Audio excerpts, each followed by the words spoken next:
നമോസ്തുതേ രാമ രാമ യത്നിച്ചേറ്റമിരന്നു നടക്കിലും മന്ദിച്ചീടൊല്ല മാമകമാനസേ ഇന്ദിരാകാന്ത നിൻ പദം നൽകണേ രാമ രാമ രാമചന്ദ്ര നമസ്തേ രാഘവായ നമസ്തേ നമോസ്തുതേ രാമഭദ്ര നമസ്തേ നമോസ്തുതേ രാമ രാമ രാമചന്ദ്ര നമസ്തേ നമോസ്തുതേ രാഘവായ നമസ്തേ നമോസ്തുതേ രാമഭദ്ര നമസ്തേ നമോസ്തുതേ രാമ രാമ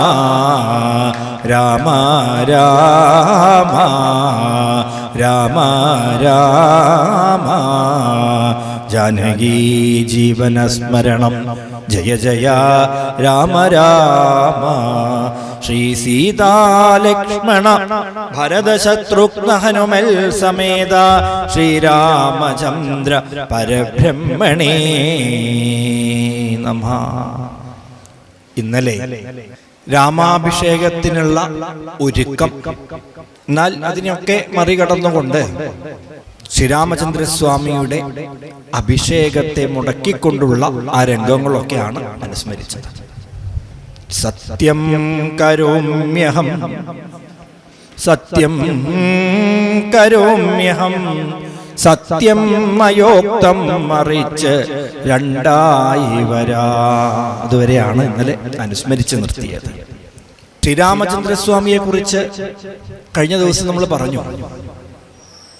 അമ്പരമ്പ അല്ലേ, ഹിമാലയം ഒരു പക്ഷേ ആ കൂടിക്കിടക്കുന്ന മഞ്ഞിനെ വെടിഞ്ഞേക്കാം, സാഗരത്തിലെ വെള്ളം മുഴുവൻ വറ്റിപ്പോയേക്കാം, എന്നാലും രാമോ ദീർഘ ഭാഷതേന ശ്രീരാമചന്ദ്രസ്വാമിയുടെ വാക്കുകൾക്ക് ഒരു മാറ്റം ഉണ്ടാവില്ല.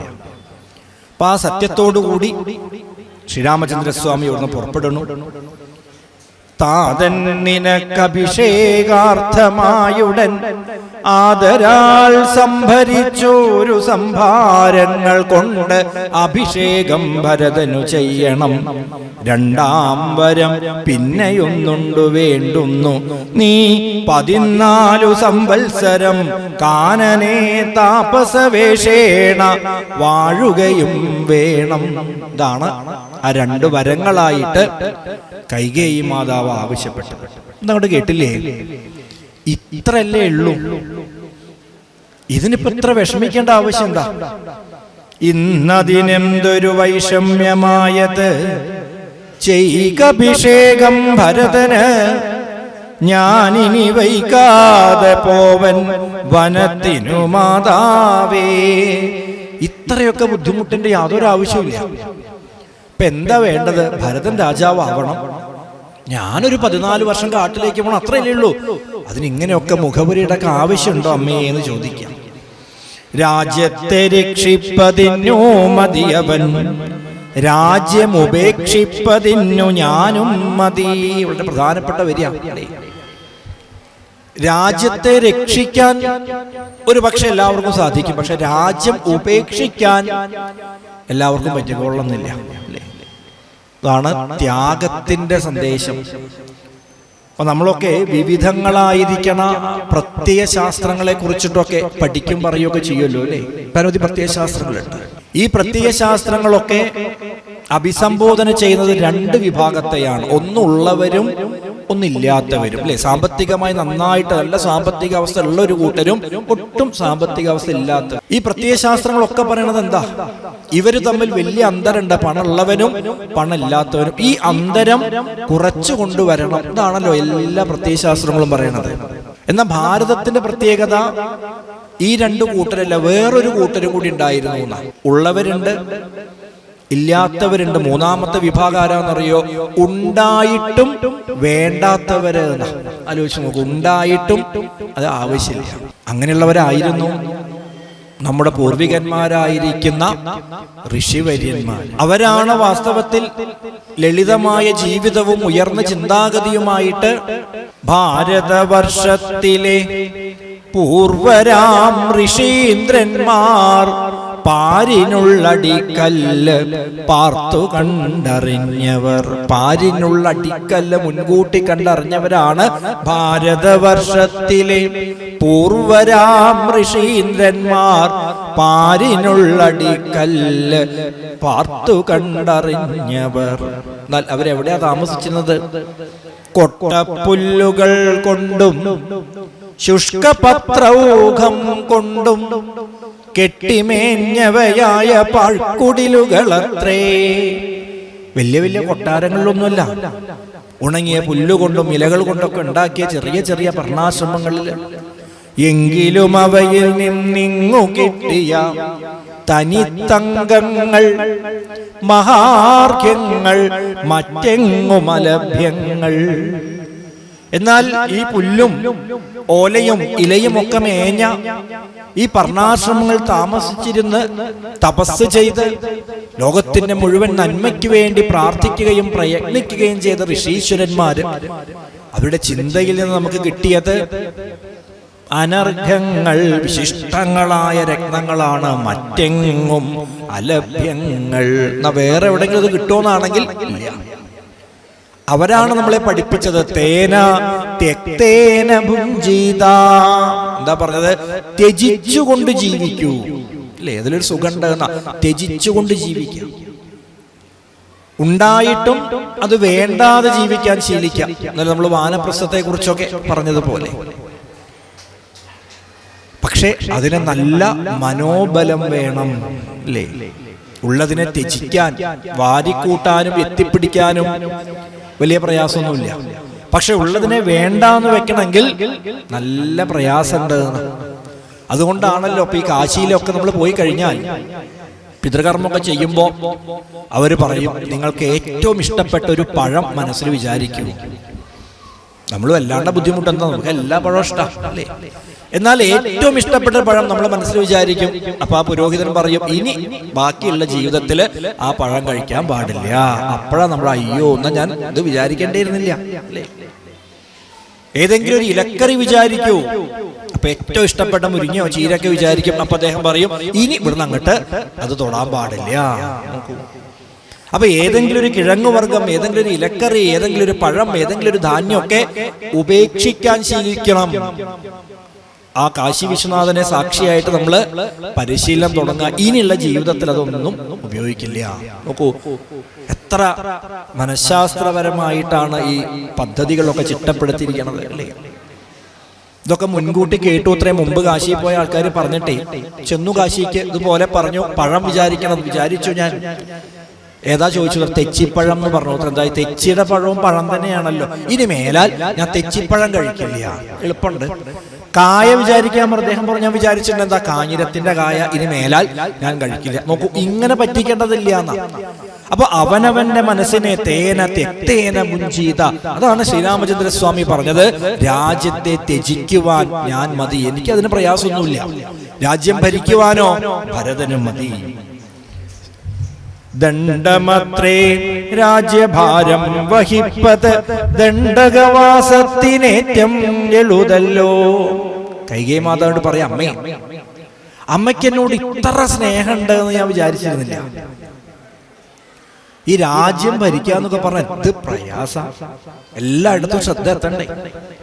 എവിടെയെങ്കിലും ഒരു വീഴ്ച പറ്റിയാൽ ഏതൊക്കെ കോണുകളിൽ വിമർശനങ്ങൾ ഉണ്ടാവും, ആക്ഷേപങ്ങൾ ഉണ്ടാവും, പരിഹാസങ്ങൾ ഉണ്ടാവും. ഇപ്പൊ രാജ്യം ഭരിക്കുക എന്ന് പറഞ്ഞാൽ സുഖമുള്ള കാര്യമൊന്നുമില്ല. ഏറ്റവും വിഷമാണ് രാജ്യഭരണം. കാട്ടിൽ പോയി തപസ് ചെയ്യാൻ വല്ല പ്രയാസമുണ്ടോ? നല്ല സുഖാണ്. അപ്പൊ അതുകൊണ്ട് അമ്മേ, എനിക്ക് മനസ്സിലായത് ഇപ്പോഴും അമ്മയ്ക്ക് എന്നോടാ ഏറ്റവും സ്നേഹം. എന്താ? ഏറ്റവും പ്രയാസമുള്ള രാജ്യഭരണം ഭരതനെ, സ്വന്തം മകനെ ഏൽപ്പിച്ച് എന്നെ സ്വസ്ഥമായിട്ട് കാട്ടിൽ തപസ് ചെയ്യാൻ പറഞ്ഞയക്കണില്ലേ? ഈ സ്നേഹത്തിന് ഞാൻ എന്താ പകരം ചെയ്യേണ്ടത്? നോക്കൂ, ഇതാണ് നമ്മൾ പറയില്ലേ പോസിറ്റീവ് തിങ്കിങ് എന്നൊക്കെ പറയും. ധ്രുവകുമാരൻ ഇതുപോലെ ആയിരുന്നു. അച്ഛന്റെ മടിയിൽ കയറിയിരിക്കുന്നിടത്തു നിന്നാണ് സുരുചി ചെറിയമ്മ പിടിച്ചു വലിച്ച് എഴുന്നേച്ച് അല്ലേ പോയി തപസ് ചെയ്യണമെന്ന് പറഞ്ഞ അട്ടി പറഞ്ഞയച്ചത്. വരൊക്കെ കിട്ടി, തിരിച്ചുള്ള വരവുണ്ട്. സുരുചി പേടിച്ചു. നമ്മുടെ വന്നു കഴിഞ്ഞാൽ ഉറപ്പാണ് ആദ്യം തന്നെയാവും അന്വേഷിക്കുക. ആ വരവൊക്കെ കാണണം. ആനപ്പുറത്തൊക്കെ ഇങ്ങനെ എഴുന്നള്ളിച്ച് ഉത്താനപാദ മഹാരാജാവ് കാട്ടിൽ വെച്ച് തന്നെ ധ്രുവകുമാരനെ രാജാവായിട്ട് അഭിഷേകമൊക്കെ ചെയ്ത് ചതുരംഗ സൈന്യത്തോടും വാദ്യഘോഷമേളങ്ങളോടൊക്കെ കൂടി ഇവിടെ കൊട്ടാരമുറ്റത്ത് ഇറങ്ങിയപ്പോ ആദ്യം ചോദിച്ചത് സുരുചി ചെറിയമ്മ എവിടെയാണ്. പേടിച്ചു സുരുചി ഓടിപ്പോയി ഒളിച്ചു. ഭടന്മാര് ചേർന്ന് സുരുചിയുടെ കയ്യും കാലും ഒക്കെ കെട്ടിപ്പൂട്ടി ഇവിടെ കൊണ്ടുവന്നിട്ടു. സുരുചി വിചാരിച്ചു കഴിഞ്ഞു തന്റെ കഥ. എന്താ താനല്ലേ 5 വയസ്സുള്ള കുട്ടിയെ ഇത്ര കാരുണ്യമില്ലാണ്ട് ആ കാട്ടിലേക്ക് പറഞ്ഞയച്ചത്? തന്റെ കഥ ഇതോടുകൂടി കഴിഞ്ഞു. ധ്രുവകുമാരൻ ഓടിച്ചെന്ന കെട്ടുകളൊക്കെ അഴിച്ച് സുരുചി ചെറിയമ്മയുടെ കാൽക്കൽ നമസ്കരിച്ചു. എന്നിട്ട് പറഞ്ഞു, അമ്മേ, എന്റെ പെറ്റമ്മയായ സുനീതിയെക്കാളും അമ്മയ്ക്കാണ് എന്നോട് ഇഷ്ടം. അതുകൊണ്ടല്ലേ അമ്മ എന്നെ കാട്ടിലേക്ക് പറഞ്ഞയച്ചത്. അതുകൊണ്ടല്ലേ എനിക്ക് തപസ് ചെയ്യാൻ പറ്റിയത്. അതുകൊണ്ടല്ലേ എനിക്ക് ഭഗവാനെ കാണാൻ സാധിച്ചത്. അതുകൊണ്ടല്ലേ ഈ വരങ്ങളും സൗഭാഗ്യങ്ങളൊക്കെ ഉണ്ടായത്. അതുകൊണ്ട് അതിനൊക്കെ നിമിത്തമായ അമ്മയുടെ പാദങ്ങളിൽ ഞാൻ നമസ്കരിക്കണു. നോക്കൂ, ധ്രുവകുമാരന്റെ ഉള്ളിലൊരു നന്മ. യോന്ത പ്രവിശ്യ മമ വാചമിമാം പ്രസുപ്താം സംജീവയത്യഖില ശക്തിധരസ്വധാംന അന്യാംശ്ച ഹസ്തചരണ ശ്രവണത്വഗാദീൻ പ്രാണാൻ നമോ ഭഗവതേ പുരുഷായ തുഭ്യം. ധ്രുവകുമാരന്റെ അതിമനോഹരമായ സ്തുതി പറഞ്ഞു വന്നത് ഇതുപോലെയാണ്. അപ്പോ രാജ്യത്തെ ത്യജിക്കാൻ ഞാൻ മതി, കാനനവാസം എളുപ്പാണ്. നോക്കൂ, ഇതാണ് നമ്മുടെ ഗുരുപരമ്പര നമുക്ക് പഠിപ്പിച്ചിട്ടുള്ളത്. ഇന്ന് പ്രത്യേകിച്ചും ഗുരു പൂർണിമ കൂടിയാണ് അല്ലെ. ഗുരുനാഥന്മാരെ ഏറ്റവും അധികം ഓർമ്മിക്കുകയും വന്ദിക്കുകയൊക്കെ ചെയ്യേണ്ട എല്ലാ ദിവസവും വേണം. ഇന്ന് പ്രത്യേകിച്ചും. തുടർന്ന് പറയണു, അച്ഛന് വേണ്ടി ഇത്രയെങ്കിലും ചെയ്യാൻ എനിക്ക് സാധിച്ചില്ലേ. മാത്രമല്ല അമ്മേ, ഈ വംശം രഘുവംശമാണ്, ഇക്ഷ്വാകുവംശമാണ്, സൂര്യവംശമാണ്. ഇതിലുണ്ടായിരുന്ന ഓരോരുത്തരും പിതൃക്കൾക്ക് വേണ്ടി അഥവാ അച്ഛനമ്മമാർക്ക് വേണ്ടി എന്തൊക്കെ ത്യാഗം ചെയ്തു. ഭഗീരഥൻ തന്റെ പൂർവികർക്ക് മോക്ഷം കിട്ടാൻ വേണ്ടി എത്ര കാലം തപസ്, എത്ര കാലം പ്രയത്നിച്ചിട്ടാണ് ആകാശഗംഗയെ ഭൂമിയിലേക്ക് കൊണ്ടുവന്നത്. ആകാശഗംഗയെ പാതാള ലോകത്തു വേഗേന കൊണ്ടുചെന്നാക്കി ഭഗീരഥൻ. നോക്കൂ, സകരപുത്രന്മാർക്ക് മോക്ഷം കിട്ടണമെങ്കിൽ ആകാശത്തുള്ള സ്വർഗത്തുള്ള ഗംഗ ഭൂമിയിലേക്ക് വരണം. പലരും ശ്രമിച്ചു, നടന്നില്ല. ഭഗീരഥൻ തുടങ്ങി ആദ്യം എന്ത് ചെയ്തു? ബ്രഹ്മാവിനെ തപസ് ചെയ്തു. എന്നിട്ടോ തനിക്ക് ധാരാളം ആയുസ് വേണം എന്ന് പറഞ്ഞ് ആയുസ് സമ്പാദിച്ചു. ഇനിയിപ്പോ ഗംഗ അങ്ങോട്ട് വരണ്ടേ? ഗംഗാദേവിയെ തപസ് ചെയ്തു. ഏറെക്കാലത്ത് തപസ്സിന് ശേഷം ഗംഗാദേവി പ്രത്യക്ഷപ്പെട്ടു. പറഞ്ഞു, ഞാൻ വരാം, പക്ഷേ ഈ സ്വർഗലോകത്ത് ഞാൻ നേരെ ഭൂമിയിലേക്ക് ചാടുമ്പോഴേ എന്റെ ആ ചാട്ടം കാരണം ഭൂമി തന്നെ ചിലപ്പോ അപകടത്തിലാവും. അതുകൊണ്ട് എന്റെ ആ പതനത്തിന്റെ ശക്തി സഹിക്കാൻ കഴിവുള്ള ആരെങ്കിലും ഒരാൾ വേണം. അങ്ങനെ മഹാദേവനെ അനവധി കാലം തപസ് ചെയ്തു. മഹാദേവൻ പറഞ്ഞു, ഓ, ഞാൻ ആയിക്കോളാം. അങ്ങനെ ഗംഗാദേവി ആകാശത്തിന് അഹങ്കാരത്തോടു കൂടി ചാടിയാൽ എല്ലാവരും ഞാൻ തട്ടിത്തെറിപ്പിക്കുന്നു. ഈ അഹങ്കാരം മഹാദേവന് ഇഷ്ടായില്ല. ആ ഗംഗയെ മുഴുവൻ തന്റെ ജടയിൽ അങ്ങോട്ട് സ്വീകരിച്ചു. ഒരു തുള്ളി പുറത്തേക്ക് വരണില്ല. നിബന്ധ ചെയ്യാം. ഭഗീരഥൻ വീണ്ടും മഹാദേവനെ തപസ് ചെയ്തു. അനവധി കാലം തപസ് ചെയ്തു. ഒന്ന് ആ ഗംഗയെ വിട്ടുതരൂ. അങ്ങനെ കുറെ കാലത്തെ തപസ്സിന് ശേഷം ഗംഗയെ മോചിപ്പിക്കുന്നു. ആ ഗംഗ ഒഴുകാൻ തുടങ്ങി. അങ്ങനെ പോകുമ്പോഴാണ് ജന്നു മഹർഷിയുടെ ആശ്രമം. ആശ്രമത്തെ മുഴുവൻ ഗംഗാനദി വെള്ളത്തിൽ മുക്കിക്കളയും. ജന്നു മഹർഷിക്ക് ദേഷ്യം വന്നു. ഗംഗയെ മുഴുവൻ കുടിച്ചങ്ങോട്ട് വറ്റിച്ചു. നോക്കണേ, ഇനി എന്ത് ചെയ്യണം? ജന്നു മഹർഷിയെ സന്തോഷിപ്പിക്കണം. അനവധി കാലം ജന്നു മഹർഷിയെ പരിചരിച്ച് അവിടെ കൂടി. ആ ഗംഗയെ വിട്ടുതരുമോ ചോദിച്ചു. ചെവി ഇങ്ങനെ ആട്ടിത്രേ തരില്ല. നീ ചെവി കൂടെ 2 തുള്ളി വെള്ളം ഗംഗ പുറത്തേക്ക് ചാടി. ജന്നു മഹർഷിയുടെ ചെവിയിലൂടെ പുറത്തേക്ക് വന്നത് കൊണ്ട് ജാഹ്നവി, ഗംഗയ്ക്ക് മറ്റൊരു പേര്. പിന്നെ ഭഗീരഥന്റെ പിന്നാലെ പോയത് കൊണ്ട് ഭാഗീരഥി, ഗംഗയുടെ മറ്റൊരു പേര്. അങ്ങനെ ആ സാഗരത്തെ ചെന്ന് പാതാള ലോകത്ത് ചെന്ന് ആ ഭസ്മത്തെ മുഴുവൻ സ്പർശിച്ച് അവർക്ക് മോക്ഷം കിട്ടിയ ആ വെള്ളം നിറഞ്ഞിട്ടാണ് സകരപുത്രന്മാർക്ക് മോക്ഷം കിട്ടിയത്. അപ്പൊ എത്ര ശ്രമിച്ചു ഭഗീരഥൻ എന്തിനു വേണ്ടി? പൂർവികരുടെ സംതൃപ്തിക്ക് വേണ്ടി, മോക്ഷത്തിന് വേണ്ടി. എനിക്കിപ്പോ അത്രയൊന്നും വേണ്ടല്ലോ, ഒരു 14 വർഷമല്ലേ, അതൊരു വിഷയമേ അല്ല. പോട്ടെ. യൗവനം നൽകി ജരാനരയും വാങ്ങി തൃപ്തനാക്കിയിടിനാൻ താതനു തന്നുടെ പൂരുവും. യയാതിയുടെ കഥ അല്ലേ? അച്ഛന്റെ യൗവനം ഏറ്റുവാങ്ങുന്നു, തന്റെ യൗവനം അച്ഛന് കൊടുക്കണു, അച്ഛന്റെ വാർദ്ധക്യം ഏറ്റുവാങ്ങുന്നു. അപ്പൊ ഇങ്ങനെ അച്ഛനമ്മമാർക്ക് വേണ്ടി മക്കൾ എന്തൊക്കെ ചെയ്യുന്നുണ്ട്. അതുകൊണ്ട് ഇതൊട്ടും പ്രയാസമുള്ള കാര്യമല്ല അമ്മേ. രാഘവവാക്യമേവം കേട്ടു ഭൂപതി ശോകേന നന്ദനൻ തന്നോട് ചൊല്ലിനാൻ, സ്ത്രീജിതനായതി കാമുകനായൊരു രാജാധമനാകുമെന്നെയും വൈകാതെ പാശേന ബന്ധിച്ച് രാജ്യം ഗ്രഹിക്ക നീ. ഇതൊക്കെ കേട്ടപ്പോ ദശരഥ മഹാരാജാവ് പറയാ, ഉണ്ണി, ഇവള് പറയണത് കേട്ട് നീ അതിനൊന്നും മെനക്കെടണ്ട. എന്താ ചെയ്യാ, ഞാൻ നിസ്സഹായനായി പോയി. കൈകേയിയുടെ മുമ്പിൽ 2 വരം കൊടുക്കാമെന്ന ഒരു ബാധ്യത കൊണ്ട് എന്റെ കയ്യും കാലും നാവും ഒക്കെ കെട്ടിയിട്ടതുപോലെ ആയി. അതൊന്നും നീ കാര്യാക്കണ്ട. നിന്റെ അച്ഛന് വയസ്സായില്ലേ, ഒരു കയറെടുത്ത് കൊണ്ടുവരും കേട്ടോ, ഞാൻ ഇവിടെ കടക്കാം. എന്റെ കയ്യും കാലും നീ കൂട്ടി അങ്ങോട്ട് കെട്ടിയിട്, എന്നിട്ട് സ്വയം സിംഹാസനത്തിൽ പോയിരുന്നോളൂ. ഞാൻ നിനക്ക് യാതൊരു ഉപദ്രവവും ചെയ്യില്ല. മാത്രല്ല എന്റെ ഉള്ളിൽ നിറയെ സന്തോഷമുണ്ട്. അച്ഛനെ കെട്ടിയിട്ടെന്ന ചീത്തപ്പേരൊന്നും നിനക്കുണ്ടാവില്ല, എന്റെ സമ്മതം ഉണ്ട്. അതുകൊണ്ട് എന്നെ കെട്ടിവരിഞ്ഞിട്ട് നീ സിംഹാസനത്തിൽ കയറിയിരുന്നോളൂ. ഇതിനൊക്കെ എന്താവും? ശ്രീരാമചന്ദ്രസ്വാമി മറുപടി പറഞ്ഞിട്ടുണ്ടാവുക, പുഞ്ചിരിച്ചു, അച്ഛന്റെ കാൽക്കൽ വീണ്ടും നമസ്കരിച്ചു. പാശേന ബന്ധിച്ച രാജ്യം ഗ്രഹിക്ക നീ, ദോഷം നിനക്കതിനേക്കും അകപ്പെടാം.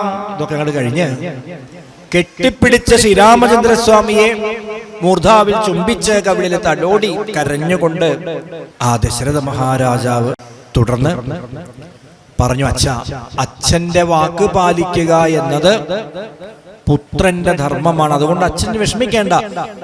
14 വർഷം കാനനവാസം കഴിഞ്ഞു വരാം. അതിനു മുമ്പ് അമ്മയോടും ധർമ്മപത്നിയായിരിക്കണ സീതാദേവിയോടും ഒക്കെ ഞാൻ യാത്ര പറയട്ടെ എന്ന് പറഞ്ഞ് അവിടുന്ന് ഇറങ്ങി പുറപ്പെട്ടു. നേരെ കൗസല്യാദേവിയുടെ അമ്മയോട് യാത്ര പറയാൻ വേണ്ടി അങ്ങോട്ട് ചെന്നു. രാമനുപഗതനായതു കണ്ടീലേ, ഭൂമി പാലപ്രിയെ നോക്കിയിടുക എന്നപ്പോൾ വന്ദിച്ചു നിൽക്കുന്ന രാമകുമാരനെ മന്ദേതരം മുറുകെ പുണർന്നിടിനാൾ.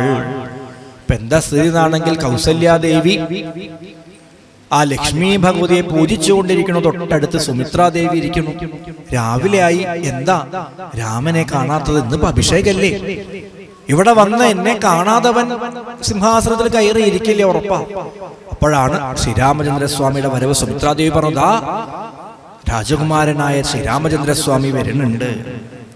വന്ദിച്ചു നിൽക്കുന്ന രാമകുമാരനെ മന്ദേതരം മുറുകെ പുണർന്നിടിനാൾ. പിന്നെ മടിയിലിരുത്തി നെറുകയിൽ നന്നായി മുകർന്നു കുതൂഹലാൽ ഇന്ദീവരദള ശ്യാമകളേബരം മന്ദമന്ദം തലോടി പറന്നിടിനാൻ. ഈ രംഗമൊക്കെ ഒന്ന് മനസ്സിൽ കാണണേ. ശ്രീരാമചന്ദ്രസ്വാമിയുടെ വന്നപ്പോ വേഗം ചെന്നങ്ങോട്ട് പിടിച്ചു വലിച്ച് തന്റെ മടിയിലിരുത്തി. നോക്കൂ, എന്നിട്ടോ കെട്ടിപ്പിടിച്ചു, കവിളത്തുമ്മ വെച്ചു, മൂർധാവിലൊക്കെ തലോടി. എന്നിട്ട് ആ താടി തോളിലിങ്ങനെ തട്ടിയിട്ട് ചോദിച്ചു, എന്തെൻ മകനെ മുഖാംബുജം വാടുവാൻ ബന്ധമുണ്ടായത് പാരം വിശക്കയോ? എന്താ ഉണ്ണി, നിന്റെ മുഖത്ത് നല്ല ക്ഷീണുണ്ടല്ലോ, നിനക്കെന്താ വിശക്കുന്നുണ്ടോ? അല്ലെ, ഏതാണ് അമ്മമാരുടെ ഒക്കെ ഒരു സ്നേഹം. എത്ര കഴിഞ്ഞാലും അല്ലേ, കുറച്ച് നാളുകൾക്ക് ശേഷം മകനെ കാണുകയാണല്ലോ, അമ്മ പറയും, നീ ഒന്ന് ക്ഷീണിച്ചിട്ടുണ്ടല്ലോ. ഇവിടെ അനുദിനം വീർത്തു വരിക. എന്നാലും അമ്മയ്ക്ക് എന്താ തോന്നുക? ക്ഷീണിച്ചിട്ടുണ്ടെങ്കിൽ ഭക്ഷണമൊന്നും നേരാവണ്ണം കഴിക്കുന്നില്ല അല്ലേ. നോക്കൂ, അതൊക്കെ അമ്മമാരുടെ ഒരു സ്നേഹ. ഇനി എന്തെങ്കിലും എന്റെ കൈ കൊണ്ട് ഞാൻ എന്തെങ്കിലും ഉണ്ടാക്കി തരാം. നോക്കൂ, ആ മാതൃസ്നേഹം.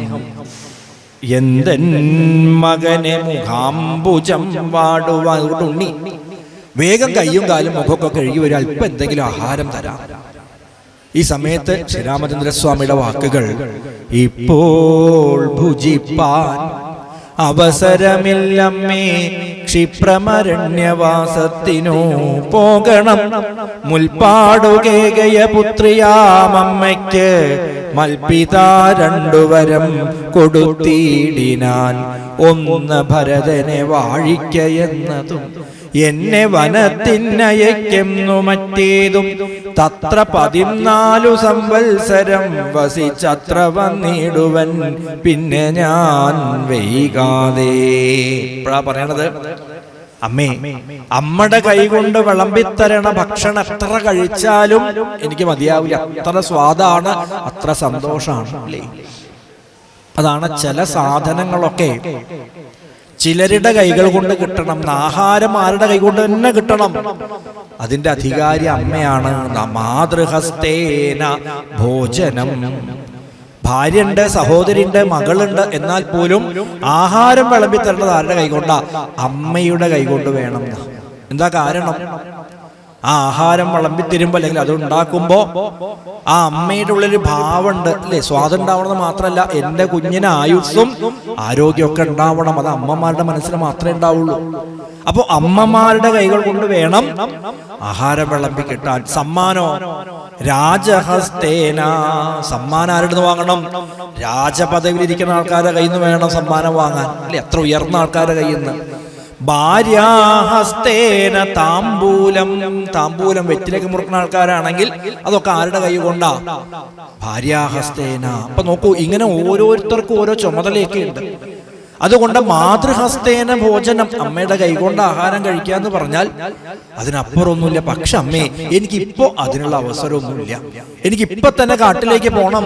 2 വരം കൈകേയി അമ്മയ്ക്ക് അച്ഛൻ കൊടുത്തിട്ടുണ്ട്. ഒന്ന് ഞാൻ കാട്ടിൽ പോകണം എന്നുള്ളതാണ്, ഒന്ന് ഭരതനെ വാഴിക്കണം എന്നാണ്. 14 വർഷം കഴിഞ്ഞിട്ട് വരാം. അതിനമ്മ എന്നെ അനുഗ്രഹിക്കണം. ശ്രീരാമവാക്യമേവം കേട്ട് കൗസല്യപാരിൽ മോഹിച്ചു വീണിടിനാളാകുലാൽ. ഇതങ്ങോട്ട് കേട്ടില്ലേ? ബോധം കെട്ടു വീണു. അവിടെ അങ്ങോട്ട് എഴുന്നേറ്റ് കുറെ കരഞ്ഞു. എന്നിട്ട് പറഞ്ഞു, അമ്മയും അച്ഛനൊക്കെ തുല്യ അവകാശ മക്കളില്ല. അച്ഛൻ പോണം എന്നാണ് പറയണതെങ്കിൽ അമ്മയായ ഞാൻ പറയുന്നു പോകണമെന്ന്. താതൻ നിയോഗിക്കിൽ ഞാൻ പോകരുതെന്ന് ചെറുക്കുന്നതുണ്ടല്ലോ. രാമ, അച്ഛൻ പറയണു പോണം, എന്നാൽ അമ്മയായ ഞാൻ നിന്നോട് പറയണു പോവരുത്. നീ ഇതിൽ ഏത് വാക്കാണ് സ്വീകരിക്കുക? പറഞ്ഞു, അമ്മേ, അങ്ങനെയല്ല വേണ്ടത്. അച്ഛൻ എന്താണോ ആഗ്രഹം അത് തന്നെയാണ് അമ്മയും സ്വീകരിക്കേണ്ടത് അല്ലേ. അതുകൊണ്ടാണ് ധർമ്മപത്നി എന്ന് നമ്മൾ പറയും. ധർമ്മപത്നി, എന്താ ഈ ധർമ്മപത്നി എന്ന് പറഞ്ഞാൽ? വിവാഹ സമയത്ത് ഏറ്റവും പ്രധാനപ്പെട്ട ചടങ്ങ് എന്താ?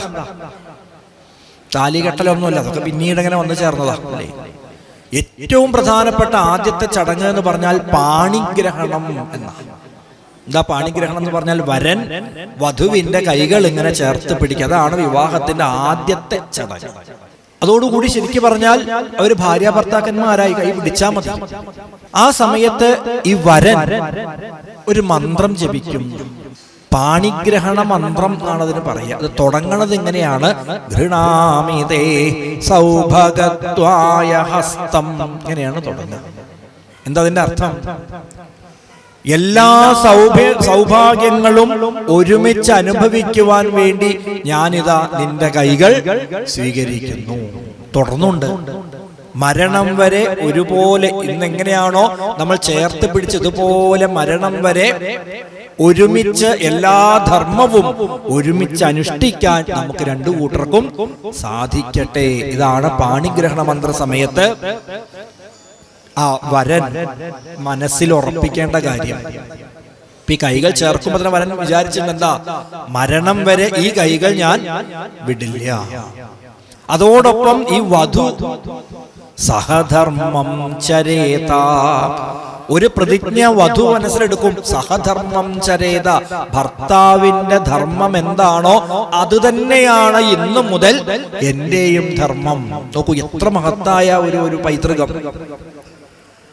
അപ്പൊ ഭാര്യയെ ഏത് ജീവിതത്തിന്റെ ഏത് ദുരവസ്ഥകളിലും ഉപേക്ഷിക്കില്ല എന്ന് ഭർത്താവ്, തിരിച്ച് ഭർത്താവിന്റെ ധർമ്മം എന്തോ അത് തന്നെ ചെയ്യണോ എന്ന് ഭാര്യ.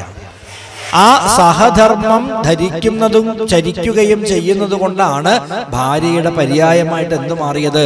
സഹധർമ്മിണി. അപ്പൊ ഒരേ മനസ്സോടി കൂടി വേണം അല്ലേ? ഇപ്പൊ വെറുതെ ആലോചിക്കൂ, ഒരു തോണി വെള്ളത്തിലുണ്ട് വിചാരിച്ചു. ഭർത്താവ് അറ്റത്തിരിക്കണു, ഭാര്യ ഈ അറ്റത്തിരിക്കണം. ഒരാൾ അങ്ങോട്ടും തുഴയണു, ഒരാൾ ഇങ്ങോട്ടും തുഴയണു. തോണി എന്താ ഉണ്ടാവും? വെറുതെ ആലോചിച്ച് നോക്കൂ. ഭർത്താവ് കിഴക്കോട്ടും തുഴയും, ഭാര്യ പടിഞ്ഞാട്ടും തുഴയും. ഒന്നുമില്ല, തോണി കടന്നിട്ട് എങ്ങനെ വട്ടം തിരിയും. ഇങ്ങനെ ആവരുത് ജീവിതത്തിൽ നിന്ന്. ഭർത്താവ് പറയാൻ ഞാൻ ഇപ്പൊ കിഴക്കോട്ട് പോകണമെന്നാ വിചാരിക്കും. നിങ്ങൾ കിഴക്കോട്ട, എന്നാ പിന്നെ ഞാൻ ഇന്ന് പടിഞ്ഞാട്ട, അങ്ങനെ പറയരുത്. ഈ രണ്ടുപേരും ഒരുമിച്ച് ഒരേ ലക്ഷ്യത്തിലേക്ക് തോണി തുഴയാണെങ്കിൽ എത്ര സുഖമായിട്ട് ആ തോണി വേഗം പോകും അല്ലേ? അല്ലെങ്കിലോ ജീവിതത്തിലും ഈ വട്ടം തിരിയലേ ഉണ്ടാവുള്ളൂ.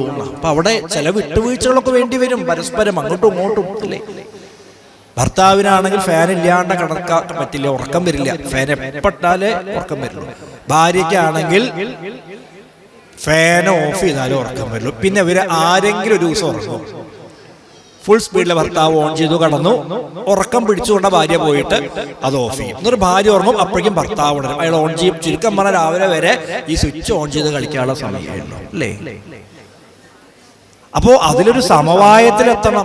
തീരെ ഓഫ് ചെയ്യും വേണ്ട, ഫുൾ സ്പീഡിൽ ഇടും വേണ്ട, ചെറുതായിട്ട് ഇട്ടൊക്കെ ശീലിക്കുക അല്ലെ? രണ്ടും കൂട്ടി ഭർത്താവ് കുറച്ച് ഇങ്ങോട്ടും താഴണം, ഭാര്യ കുറച്ച് അങ്ങോട്ടും പൊന്തും വേണം അല്ലേ? നോക്കൂ.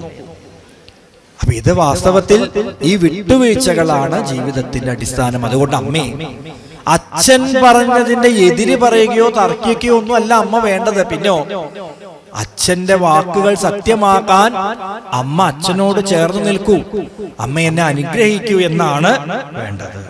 ആ സമയത്ത് കുറച്ചൊക്കെ അമ്മ മനസ്സിലാക്കിയല്ലേ ശരിയാണ് മകൻ പറയണത്, അല്ലെങ്കിലും താൻ എതിർത്തിട്ടപ്പോ എന്താ കാര്യം എന്നൊക്കെ വിചാരിച്ചു. ഈ സമയത്താണ് അടുത്തൊരാളുടെ വരവ്. ആ വരവൊക്കെ ഒന്ന് ശ്രദ്ധിക്കണേ, അതിഗംഭീരമായ രംഗാത്. തത്ര കൗസല്യാവചനങ്ങളിങ്ങനെ ചിത്തതാപേന കേട്ടോരു സൗമിത്രിയും ശോകരോഷങ്ങൾ നിറഞ്ഞ നേത്രാഗ്നിനാലോകങ്ങളെല്ലാം ദഹിച്ചു പോകും വണ്ണം രാഘവൻ തന്നെ നോക്കി പറഞ്ഞിടിനാൻ, ആകുലമെന്തിതു കാരണമുണ്ടാവാൻ? ഭ്രാന്തചിത്തം ജഡം വൃദ്ധം വധൂജിതം ശാന്തേതരം ത്രപാഹീനം ഷഠപ്രിയം. ബന്ധിച്ചു താതനെയും പിന്നെ ഞാൻ പരിപന്ധികളായുള്ളവരെയും ഒക്കവേ അന്തകൻ വീട്ടിനയച്ച് അഭിഷേകമൊരന്തരം കൂടാതെ സാധിച്ചുകൊള്ളുവൻ. ബന്ധമില്ലേതുമിതെന്ന് ശോകിപ്പതിനം ധർമ്മുത വസിച്ചിടുക മാതാവേ. ആര്യപുത്രാഭിഷേകം കഴിച്ചിടുവാൻ ശൗര്യം എനിക്കതിനുണ്ടെന്നു നിർണയം. കാര്യമല്ലാത്തതു ചെയ്യുന്നതാകിൽ ആചാര്യനും ശാസനം ചെയ്യുന്നതേ വരൂ. അതിമനോഹരമായൊരു രംഗം. കൗസല്യാദേവി വിഷമിച്ചിരിക്കുന്നു. ഈ സമയത്താണ് ലക്ഷ്മണന്റെ ഒരു വരവ്. മനസ്സിലൊന്ന് കാണണേ, എങ്ങനെയാ വരവ്? സാധാരണ ലക്ഷ്മണകുമാരൻ വളരെ സാവധാനം ശ്രദ്ധിച്ച് ക്ഷമയോടെ പുഞ്ചിരിച്ചെന്താ സുമിത്രയുടെ മകൻ, അത്രയും ക്ഷമയുള്ള മകൻ അങ്ങനെ വരിക. ഇപ്പൊ എങ്ങനെയാ വരുന്നതെന്നറിയോ? ഇടത്തെ കയ്യിൽ വില്ലിങ്ങനെ മുറുക്കി പിടിച്ചിട്ടുണ്ട്, വലത് കയ്യിൽ ഒരു അസ്ത്രമങ്ങനെ എടുത്ത് പിടിച്ച് നിലത്തങ്ങനെ അമർത്തി ചവിട്ടി കൊടുങ്കാറ്റ് പോലെ അങ്ങനെ വന്നു. പോരാ, നേത്രാഗ്നിനാലോകങ്ങളെല്ലാം ദഹിച്ചു പോകും വണ്ണം. കണ്ണുകളിലേക്ക് നോക്കിയാൽ തീ പാറുന്നത് പോലെ ലോകങ്ങൾ മുഴുവൻ കത്തിച്ചാമ്പലാകുന്ന രോക്ഷാഗ്നിയോടുകൂടി ഇങ്ങോട്ട് വന്നു. ശ്രീരാമചന്ദ്രസ്വാമി ഒന്ന് നോക്കി വേഗം മുഖം മാറ്റി. കൗസല്യാദേവിയുടെ അടുത്ത് ചെന്ന് അമ്മയുടെ കണ്ണുനീരൊക്കെ തുടച്ചു. പറഞ്ഞു, അമ്മേ ഒട്ടും വിഷമിക്കണ്ട, ആകുലമെന്തിത് കാരണം?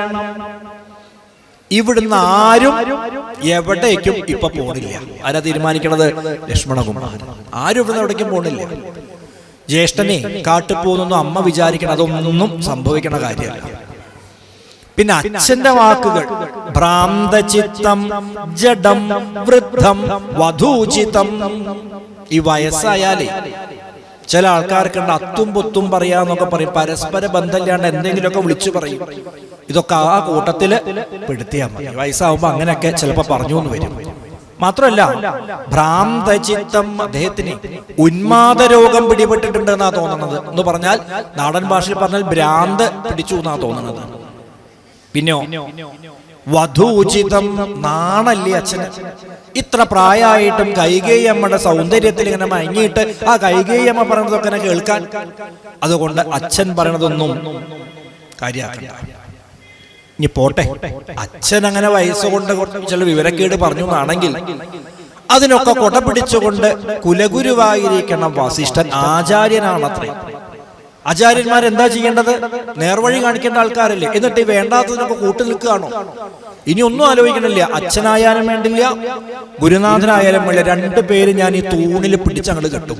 എന്നിട്ടോ അന്തകൻ വീട്ടിനയച്ച് എതിർത്ത രണ്ടാളുടെയും തല ഞാനങ്ങോട്ട് വെട്ടിയിടും. എന്നിട്ടോ ബന്ധിച്ചു താതനെയും അന്തകൻ വീട്ടിനയച്ച് അഭിഷേകമൊരന്തരം കൂടാതെ സാധിച്ചു കൊള്ളുവൻ ശൗര്യം എനിക്കതിനുണ്ടെന്നു നിർണയം. അമ്മയ്ക്ക് എന്റെ കഴിവിൽ വിശ്വാസമല്ലേ? ആരെതിർത്താലും അവരെയൊക്കെ വധിച്ച് പറഞ്ഞ മുഹൂർത്തത്തിൽ എന്റെ ജ്യേഷ്ഠന്റെ ആ രാജാഭിഷേകം ഞാൻ നടത്തും.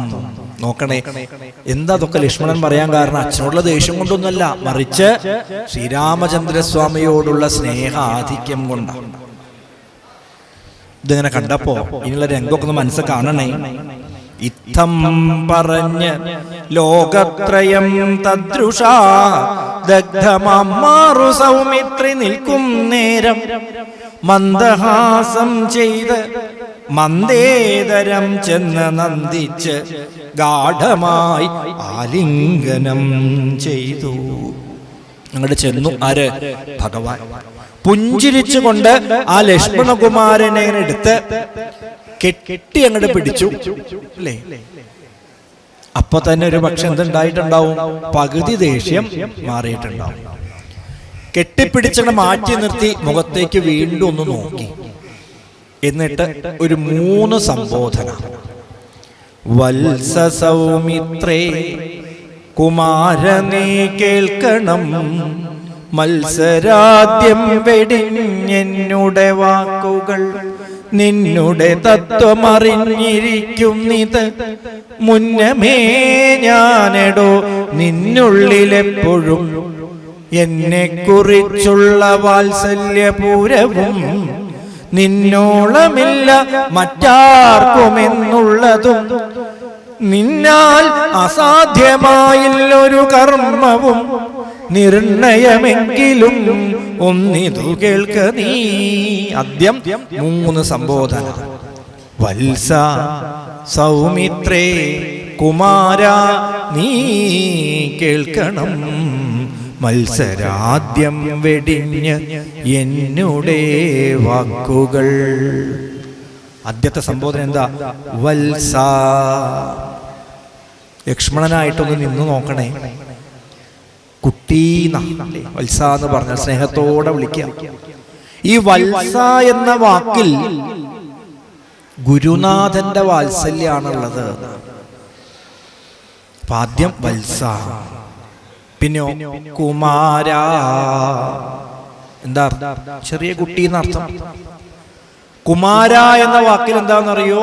പിതാവിന്റെ വാത്സല്യം, അച്ഛന്റെ വാത്സല്യം. ഇപ്പൊ നോക്കൂ, 2 വാക്കിൽ 2 വാത്സല്യം. ഒന്ന് ഗുരുനാഥന്റെ ഒരു വാത്സല്യം, രണ്ടാമത് അച്ഛന്റെ വാത്സല്യം. ഇടയിൽ വിളിച്ചു സൗമിത്രേ. നിന്റെ പേരെന്താന്നറിയോ? സൗമിത്രി. എന്താ സൗമിത്രി എന്ന് പറഞ്ഞാൽ? സുമിത്രയുടെ മകൻ. ആ അമ്മയുടെ പേരൊക്കെ നീ ഇപ്പൊ ഇല്ലാണ്ടാക്കുന്നാ തോന്നണത്. എന്താ സുമിത്രയുടെ സ്വഭാവം? കുട്ടികളില്ലാതെ പുത്രകാമേഷ്ടി യാഗമൊക്കെ നടത്തി ദിവ്യമായ അമൃതം, പായസം അല്ലേ? പായസമല്ല, ഔഷധം. ഉറപ്പാണ്, ആ ഔഷധം കഴിച്ചാൽ ഉണ്ണികൾ ഉണ്ടാവും. ആ പായസത്തെ ദശരഥ മഹാരാജാവ് 2 ആൾക്ക് കൊടുത്തു. കൗസല്യക്കും കൊടുത്തു, കൈകേയിക്കും കൊടുത്തു. സുമിത്രയ്ക്ക് ഒരു വറ്റു പോലും കൊടുത്തില്ല. നമ്മളോ മറ്റേ ആയോക്കണം അവിടെ അല്ലേ? ഇതൊന്നും വേണ്ട.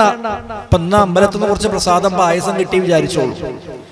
വീട്ടിൽ കൊണ്ടുചെന്നു. വീട്ടിൽ 3 കുട്ടികളുണ്ട് എന്ന് വിചാരിച്ചു. 3 എണ്ണം അങ്ങനെ നിരന്ന് നിൽക്കുമ്പോൾ ആദ്യത്തവനും കുറച്ച് കൊടുത്തു, അപ്പുറത്തുള്ളവരൊന്ന് കൊടുത്തു, നടുവിലുള്ള കൈ നീട്ടി അവന്റെ കൈ അങ്ങോട്ട് തട്ടുകയും ചെയ്തു എന്ന് വിചാരിക്കുക. എന്താ ഉണ്ടാവുക? ഒന്നും ഉണ്ടാവാല്ല.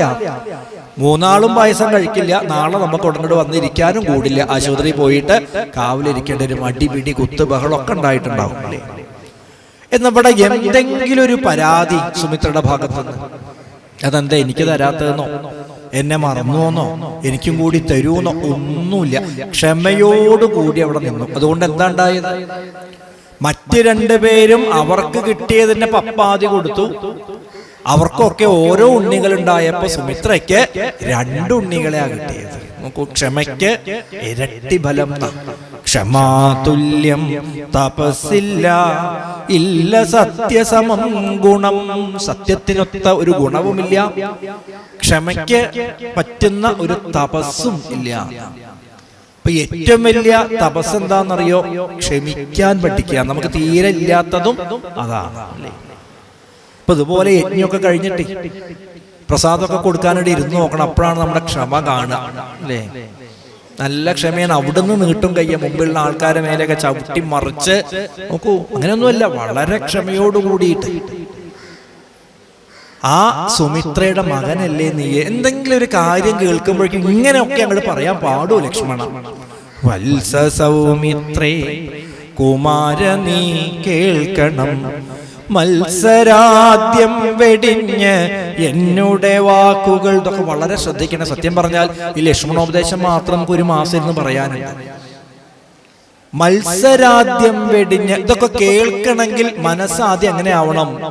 മാത്സര്യ ബുദ്ധി ഇല്ലാത്ത മനസ്സാവണം. എന്നാലേ ഇതൊക്കെ അങ്ങോട്ട് കേറും.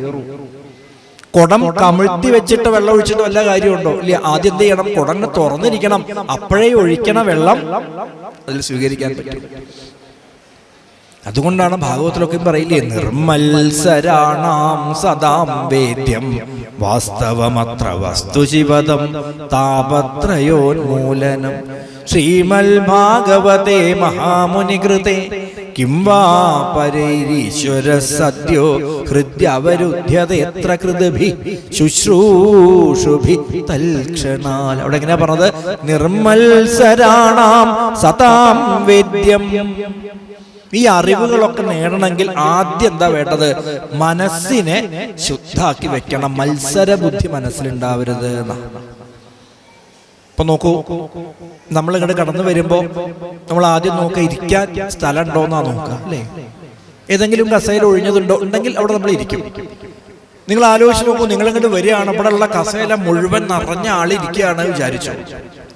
ഈ വന്ന ആൾക്കൊരു നിരാശ, അയ്യോ ഞാൻ ഇപ്പൊ എവിടെ ഇരിക്കുക, എന്നാ പോട്ടെ പിന്നെ ആവാം, അല്ലേ? അത് പോകും.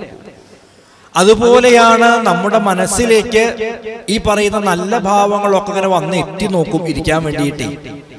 ഒറ്റ കസേര ഒഴിവുണ്ടാവില്ല നമ്മുടെ മനസ്സിൽ. അവിടെ കുറെ ആൾക്കാർ ആദ്യം തന്നെ ഇരുന്നിട്ടുണ്ട്. ആരാ അത്? കാമം, ക്രോധം, അല്ലേ? ദ്വേഷം, മദം, മോഹം, മാത്സര്യം, നാടൻ ഭാഷയിൽ അസൂയ, കുശുമ്പ്, കുനിഷ്ട്, അങ്ങനത്തെ കുറെ സാധനം മനസ്സിൽ ഇങ്ങനെ കസേരയിട്ടിരിക്കുക. പിന്നെ പി വരുന്നൊക്കെ ഇരിക്കാൻ പറ്റുമോ? അപ്പൊ ആദ്യം എന്ത് വേണം? അവരൊക്കെ പിടിച്ച് മെല്ലെ എഴുന്നേച്ച് 2 തട്ടൊക്കെ കൊടുത്ത് പൊയ്ക്കോളൂട്ടോ, ഞാൻ ആവശ്യമുള്ളപ്പോ വിളിക്കാം, മെല്ലെ അവരൊക്കെ എഴുന്നേൽപ്പിച്ച് വിട്ട് ആ കസേരയൊക്കെ ഒന്ന് തുടച്ച് വൃത്തിയാക്കി അവിടെ വെക്കുക. എന്നാൽ ഇനി വരുന്ന ആൾക്കാർക്ക് ഇരിക്കാൻ സാധിക്കും. അസൂയാ മാത്സര്യാത്യനുപമ മനോരോഗശമന പ്രവീണാം വാണി സൽപ്രകര പരമാഹ്ലാദ ജനനീ. അപ്പൊ മനസ്സിൽ നിന്ന് ഒഴിവാക്കേണ്ടത് അവരൊക്കെ. അസൂയ മാത്സര്യാത്യനുപമ മനോരോഗശമന പ്രവീണാം വാണി. ഈ അസൂയ മത്സരബുദ്ധിയൊക്കെ എന്താ? അത് മനോരോഗങ്ങളാണ്. ശ്രദ്ധിക്കണേ.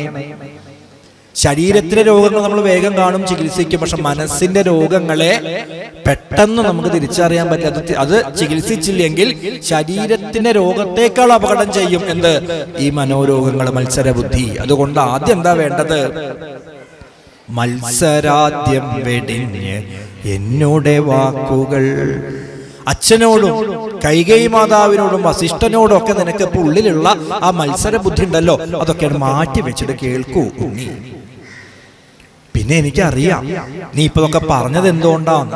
അച്ഛനോടുള്ള ദേഷ്യം കൊണ്ടോ, ഗുരുനാഥനോടുള്ള ദേഷ്യം കൊണ്ടൊന്നുമല്ല. പിന്നെയോ എന്നെ കുറിച്ചുള്ള വാത്സല്യപൂരവും നിന്നോളമില്ല മറ്റാർക്കുമെന്നുള്ളതും. നിന്നെ കൊണ്ടൊക്കെ പറയിപ്പിച്ചതേ അച്ഛനോടുള്ള ഇഷ്ടക്കുറവല്ല, മറിച്ച് എന്നോടുള്ള ഇഷ്ട കൂടുതൽ കൊണ്ടാണ്. അപ്പൊ നീ എന്തൊക്കെയാ പറഞ്ഞത്? നീ ഓർക്കുണ്ടോ? ദേഷ്യം വന്നപ്പോ നീ എന്തൊക്കെയാ പറഞ്ഞത്? അച്ഛനെ എവിടെ പിടിച്ചു കെട്ടും, ഗുരുനാഥനെ എപ്പുറത്ത് പിടിച്ചു കെട്ടും അല്ലേ? ഇതൊക്കെ പറയാനല്ല, ചിന്തിക്കാൻ പോലും പാടുണ്ടോ ഉണ്ണി? നിനക്ക് പറ്റൊക്കെ ചെയ്യും ഈ പറഞ്ഞത്. നിന്നാൽ അസാധ്യമായില്ലൊരു കർമ്മവും. ഇനിയിപ്പോ നീ അങ്ങോട്ട് പുറപ്പെടുകയാണെങ്കിൽ അച്ഛനല്ല എന്നെ വരെ ഇവിടെ പിടിച്ചു കെട്ടാനുള്ള കഴിവ് നിനക്കുണ്ട്. നിർണയം എങ്കിലും ഒന്നിത് കേൾക്ക നീ പറഞ്ഞു. അതുകൊണ്ട് ഞാൻ പറയണത് നീ ഒന്ന് കേൾക്കൂ. നോക്കൂ എത്ര സൗമ്യമായിട്ടാ ശ്രീരാമചന്ദ്രസ്വാമി ഉപദേശിക്കുക. അതാണ് ശ്രദ്ധിക്കേണ്ടത്. അപ്പൊ നമ്മുടെയൊക്കെ ജീവിതത്തിൽ ഒരാള് ദേഷ്യപ്പെട്ട് നമ്മളോടൊരു വാക്ക് പറഞ്ഞ് നമ്മൾ എന്താ ചെയ്യാ? അതിലേറെ ദേഷ്യത്തിൽ അതിലേറെ ശബ്ദത്തിൽ 2 വാക്ക് തിരിച്ചു പറയും. അതല്ല വേണ്ടത് അല്ലേ? ക്ഷമിക്കാം, അവർക്ക് പറയാനുള്ളതൊക്കെ അവർ പറയട്ടെ. അതിനുശേഷം വളരെ സൗമ്യമായിട്ട് നിർമ്മത്സരാണാം. എപ്പോഴും മനസ്സിൽ ഓർമ്മിക്കണേ, പൂന്താനൊക്കെ പാടി തന്നില്ലേ? കൂടിയല്ല പിറക്കുന്ന നേരത്തും കൂടിയല്ല മരിക്കുന്ന നേരത്തും മധ്യേ ഇങ്ങനെ കാണുന്ന നേരത്ത് മത്സരിക്കുന്നതെന്തിനോ നാം വൃഥ. ഒന്നിന്റെ പേരിൽ മത്സരം ആവശ്യമില്ല, ഒന്നിന്റെ പേരിൽ. അപ്പൊ മത്സര ബുദ്ധിയൊക്കെ മാറ്റിവെച്ച് ഉണ്ണി കേൾക്കൂ. ഇതാണ് ഇന്നിപ്പോ നമ്മുടെ സാധാരണ ആധുനിക ഭാഷയില് കൗൺസിലിംഗ് എന്നൊക്കെ പറയും അല്ലേ? കൗൺസിലിംഗ് എന്ന് പറഞ്ഞാൽ ഇതുപോലെ എങ്ങനെയാണോ ഒരു പ്രശ്നത്തെ വളരെ നന്നായിട്ട് കൈകാര്യം ചെയ്യാൻ മനസ്സുകൊണ്ട്, ബുദ്ധി കൊണ്ട്, ചിന്ത കൊണ്ടൊക്കെ നേരിടാൻ എങ്ങനെ സാധിക്കും, അതിനൊരാളെ പ്രാപ്തനാക്കലാണ് കൗൺസിലിംഗ്. ഇവിടെ എല്ലാ വിഷയങ്ങളൊക്കെ കേട്ട് അതിന് ചില പരിഹാരങ്ങൾ, നാളെ മുതൽ ഇങ്ങനെയൊക്കെ ഒന്ന് ചെയ്തു നോക്കൂ അല്ലേ? ഇത് യഥാർത്ഥത്തിൽ വളരെ മനഃശാസ്ത്രപരമായ ഒരു കൗൺസിലിംഗ് ആണ്. ദേഷ്യമുള്ള ഒരാളെ എങ്ങനെയാണ് ശ്രീരാമചന്ദ്രസ്വാമി കൗൺസിലിംഗ് നടത്തുന്നത് നോക്കാം. ദൃശ്യമായുള്ളൊരു രാജ്യദേഹാദിയും വിശ്വവും നിശേഷധാന്യധനാദിയും സത്യമെന്നാകിലേ തൽപ്രയാസം തവയുക്തം അതല്ലായിലെന്തതിനാൽ ഫലം. ദൃശ്യമായുള്ള രാജ്യദേഹാദിയും ആദ്യം പറഞ്ഞു. അപ്പൊ നീ ഇതൊക്കെ ചെയ്യണത് എന്തിനാ? എനിക്ക് ഈ രാജ്യവും ഈ അധികാരവും സ്വത്തും ഒക്കെ നേടിത്തരാൻ വേണ്ടിയിട്ടാണ് നീ ഈ പറഞ്ഞ കാര്യങ്ങളൊക്കെ ചെയ്യാമെന്ന് പറഞ്ഞത്. എന്നാൽ ദൃശ്യമായുള്ള ദേഹധനാദിയും 2 വാക്കുകളെ വേദാന്തത്തിൽ പറയും. ഒന്ന് ദൃശ്യം എന്ന് പറയും, മറ്റൊന്ന് ദൃക്ക് എന്ന് പറയും. ദൃശ്യവും ദൃക്കും ഒന്നൊന്നായെണ്ണി എണ്ണി തൊട്ടെണ്ണും പൊരുളൊടുങ്ങിയാൽ നിന്നിടും ദൃക്കുപോലുള്ള നിന്നിൽ അസ്പന്ദമാകണം. ശ്രീനാരായണ ഗുരുദേവന്റെ വരികളല്ലേ? അപ്പോ അസ്പന്ദമായിട്ട് നമ്മുടെ ഹൃദയം അല്ലെങ്കിൽ മനസ്സ് ഭഗവാനുമായിട്ട് കൂടിച്ചേരാം. ദൃശ്യം കാണപ്പെടുന്നത് എന്നർത്ഥം. ദൃക്ക് എന്താണെന്നറിയോ? കാണുന്നയാളെ പറയുന്ന പേരാണ് ദൃക്ക്. ദൃശ്യം എന്ന് പറയുന്നത് പലതാണ്, ദൃക്ക് എന്ന് പറയുന്നത് ഒന്നാണ്. ദൃശ്യം നശിക്കുന്നതാണ്, ദൃക്ക് ഒരിക്കലും നശിക്കാത്തതാണ്. ദൃശ്യം ജഡമാണ്, ദൃക്ക് ചൈതന്യം ആണ്.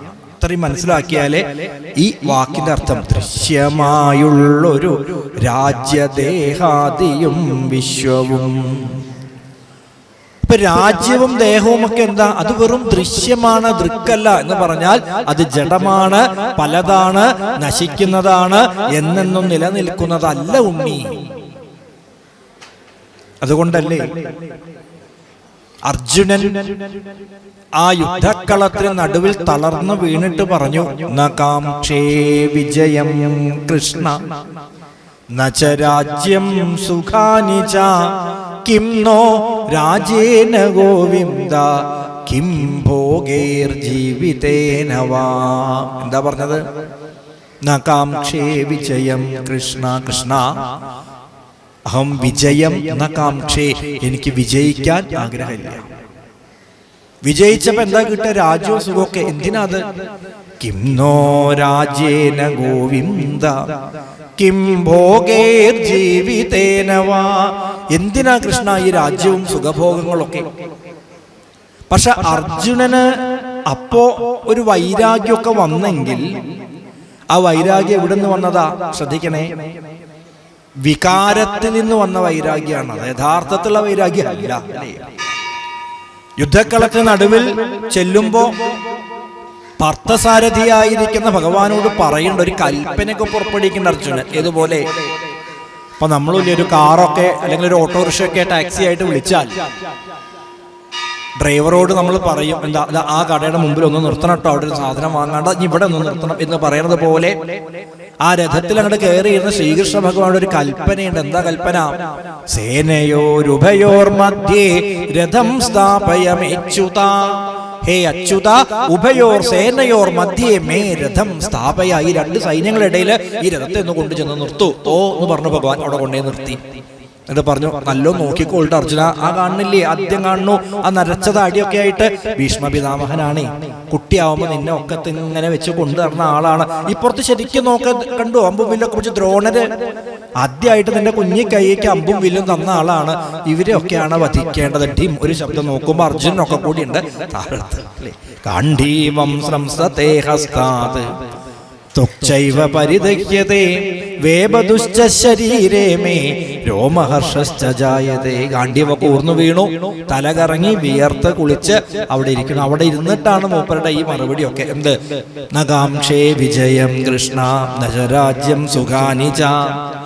അപ്പോഴാണ് പിടിച്ച് എഴുന്നേൽപ്പിച്ചത് അർജുന. ക്ലൈബ്യം ആസ്മഗമപാർത്ഥ നൈതത്വയുപപദ്യതേ ക്ഷുദ്രം ഹൃദയ ദൗർബല്യം ത്യക്താ ഉത്തിഷ്ഠ പരം തപ. ഇതൊക്കെ എവിടുന്നുണ്ടായതാ?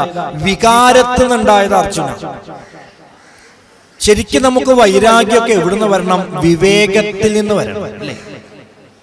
ഇപ്പൊ നമ്മുടെയൊക്കെ ജീവിതത്തില് 3 സന്ദർഭങ്ങളിൽ വൈരാഗ്യം ഉണ്ടാവും. നല്ല ശ്രദ്ധിക്കണേ, 3 സന്ദർഭങ്ങളിൽ. ഒന്ന് എപ്പോഴാണെന്നറിയോ? മരണം കാണുന്ന സമയത്ത്. മറ്റാരുടെങ്കിലും മരണം കാണുമ്പോ, അറിയുമ്പോ, ആ മരണ വീട്ടിലൊക്കെ പോയി കഴിഞ്ഞാൽ അല്ലേ, ആ മരിച്ച ആളുകളുടെ ബന്ധുക്കളുടെ വ്യസനം കാണുമ്പോ ഒക്കെ നമ്മളിങ്ങനെ മനസ്സിൽ വിചാരിക്കും, എന്തുണ്ടായിട്ടെന്താ, അല്ലേ? എങ്ങനെയല്ലേ നമ്മൾ പറയാ? ഇന്നല്ലെങ്കിൽ നാളെ നമ്മളുടെ ഒക്കെ അവസ്ഥ ഇതന്നെയാണ്. അപ്പൊ കുറച്ചു നേരത്തേക്ക് നമുക്കൊരു വൈരാഗ്യമൊക്കെ ഉണ്ടാവും, അല്ലേ? അതുകൊണ്ടുള്ള കാലം എങ്ങനെ ജീവിക്കണം? ആൾക്കാരെ കൊണ്ട് നല്ലത് പറയിപ്പിക്കണ പോലെ ദാനധർമാദികളൊക്കെ ചെയ്ത് എല്ലാവരും സ്നേഹിച്ച് ആരോടും മത്സര ബുദ്ധിയൊന്നും ഇല്ലാണ്ട് നല്ല രീതിയിൽ ജീവിക്കണം എന്നൊക്കെ വിചാരിക്കും. ഏതുവരെ? ആ മരണ വീട്ടിൽ നിന്ന് പുറത്തിറന്ന് അവനവന്റെ വീട്ടിലെത്തി കുളി കഴിഞ്ഞ് ഭസ്മം തൊട്ട് ഡ്രസ്സ് മാറിയാൽ പിന്നെ നമ്മൾ പഴയാണ്. പിന്നെ മൊബൈൽ എടുക്കായി, മറ്റേയാളെ വിളിക്കായി, ചീത്ത പറയായി. നോക്കൂ, ഇതിനെന്താ പറയാ? ശ്മശാന വൈരാഗ്യം. അത് വിവേകത്തിൽ നിന്ന് വന്നതല്ല, അപ്പുണ്ടായൊരു വികാരത്തിൽ നിന്ന് വന്നത്. അതുപോലെയാണ് അത്രേ പ്രസൂതി വൈരാഗ്യം. എന്താ?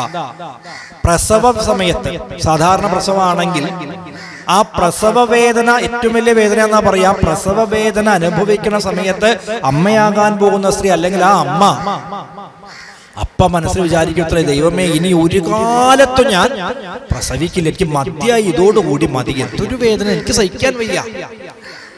പ്രതിജ്ഞ എടുക്കും മനസ്സിൽ. എത്ര കാലം ഉണ്ടാവുക പ്രതിജ്ഞ? 1-2 കൊല്ലം കഴിയുമ്പോ വീണ്ടും, അല്ലേ? അപ്പൊ അത് ആ സമയത്ത് തോന്നുന്നു, ആ വേദന അനുഭവിക്കുമ്പോ അപ്പൊ തോന്നിയതാ. പിന്നീട് ആ വേദനയൊക്കെ നമ്മള്. അതുപോലെയാണ് ആചാര്യ ഉപദേശാൽ വൈരാഗ്യം. ഈ പ്രഭാഷണമൊക്കെ അങ്ങനെ കേട്ടിരിക്കുമ്പോ നല്ല വൈരാഗ്യം ഉണ്ടാവും മനസ്സിൽ. ശരിയാട്ടോ, മൂപ്പര് പറയണത് കാര്യം എന്തായാലും ഞാൻ ഇനി നാളെ മുതൽ അങ്ങനെയൊക്കെയാണ്. ഏതുവരെ? ഈ ഹോൾ അങ്ങോട്ട് കടന്ന് ഊണ് കഴിക്കാൻ തിരക്കണ വരെ. അവിടെ തിരക്കുമ്പോ മത്സര ബുദ്ധി, പ്ലേറ്റ് അങ്ങോട്ട് എടുക്കണം ഇങ്ങോട്ട് എടുക്കും പിന്നാലെ, അല്ലേ? ഈ പറഞ്ഞത് വല്ലതും അവിടെ ചിലപ്പോൾ ക്ഷമ ഉണ്ടാവുമോ? മത്സര ബുദ്ധി ഉണ്ടാവില്ല. ഉണ്ടാവും, അതേ ഉണ്ടാവുള്ളൂ, അല്ലേ?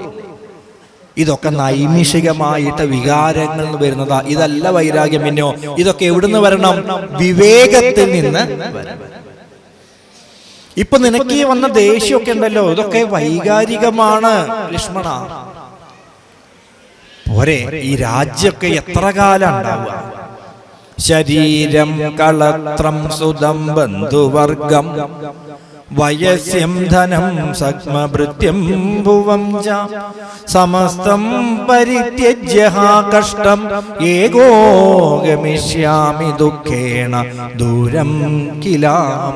ഇതൊക്കെ അവിടെ വിട്ടു പോകേണ്ട ഒരു ദിവസം അല്ലെങ്കിൽ നാളെ ഉണ്ട്.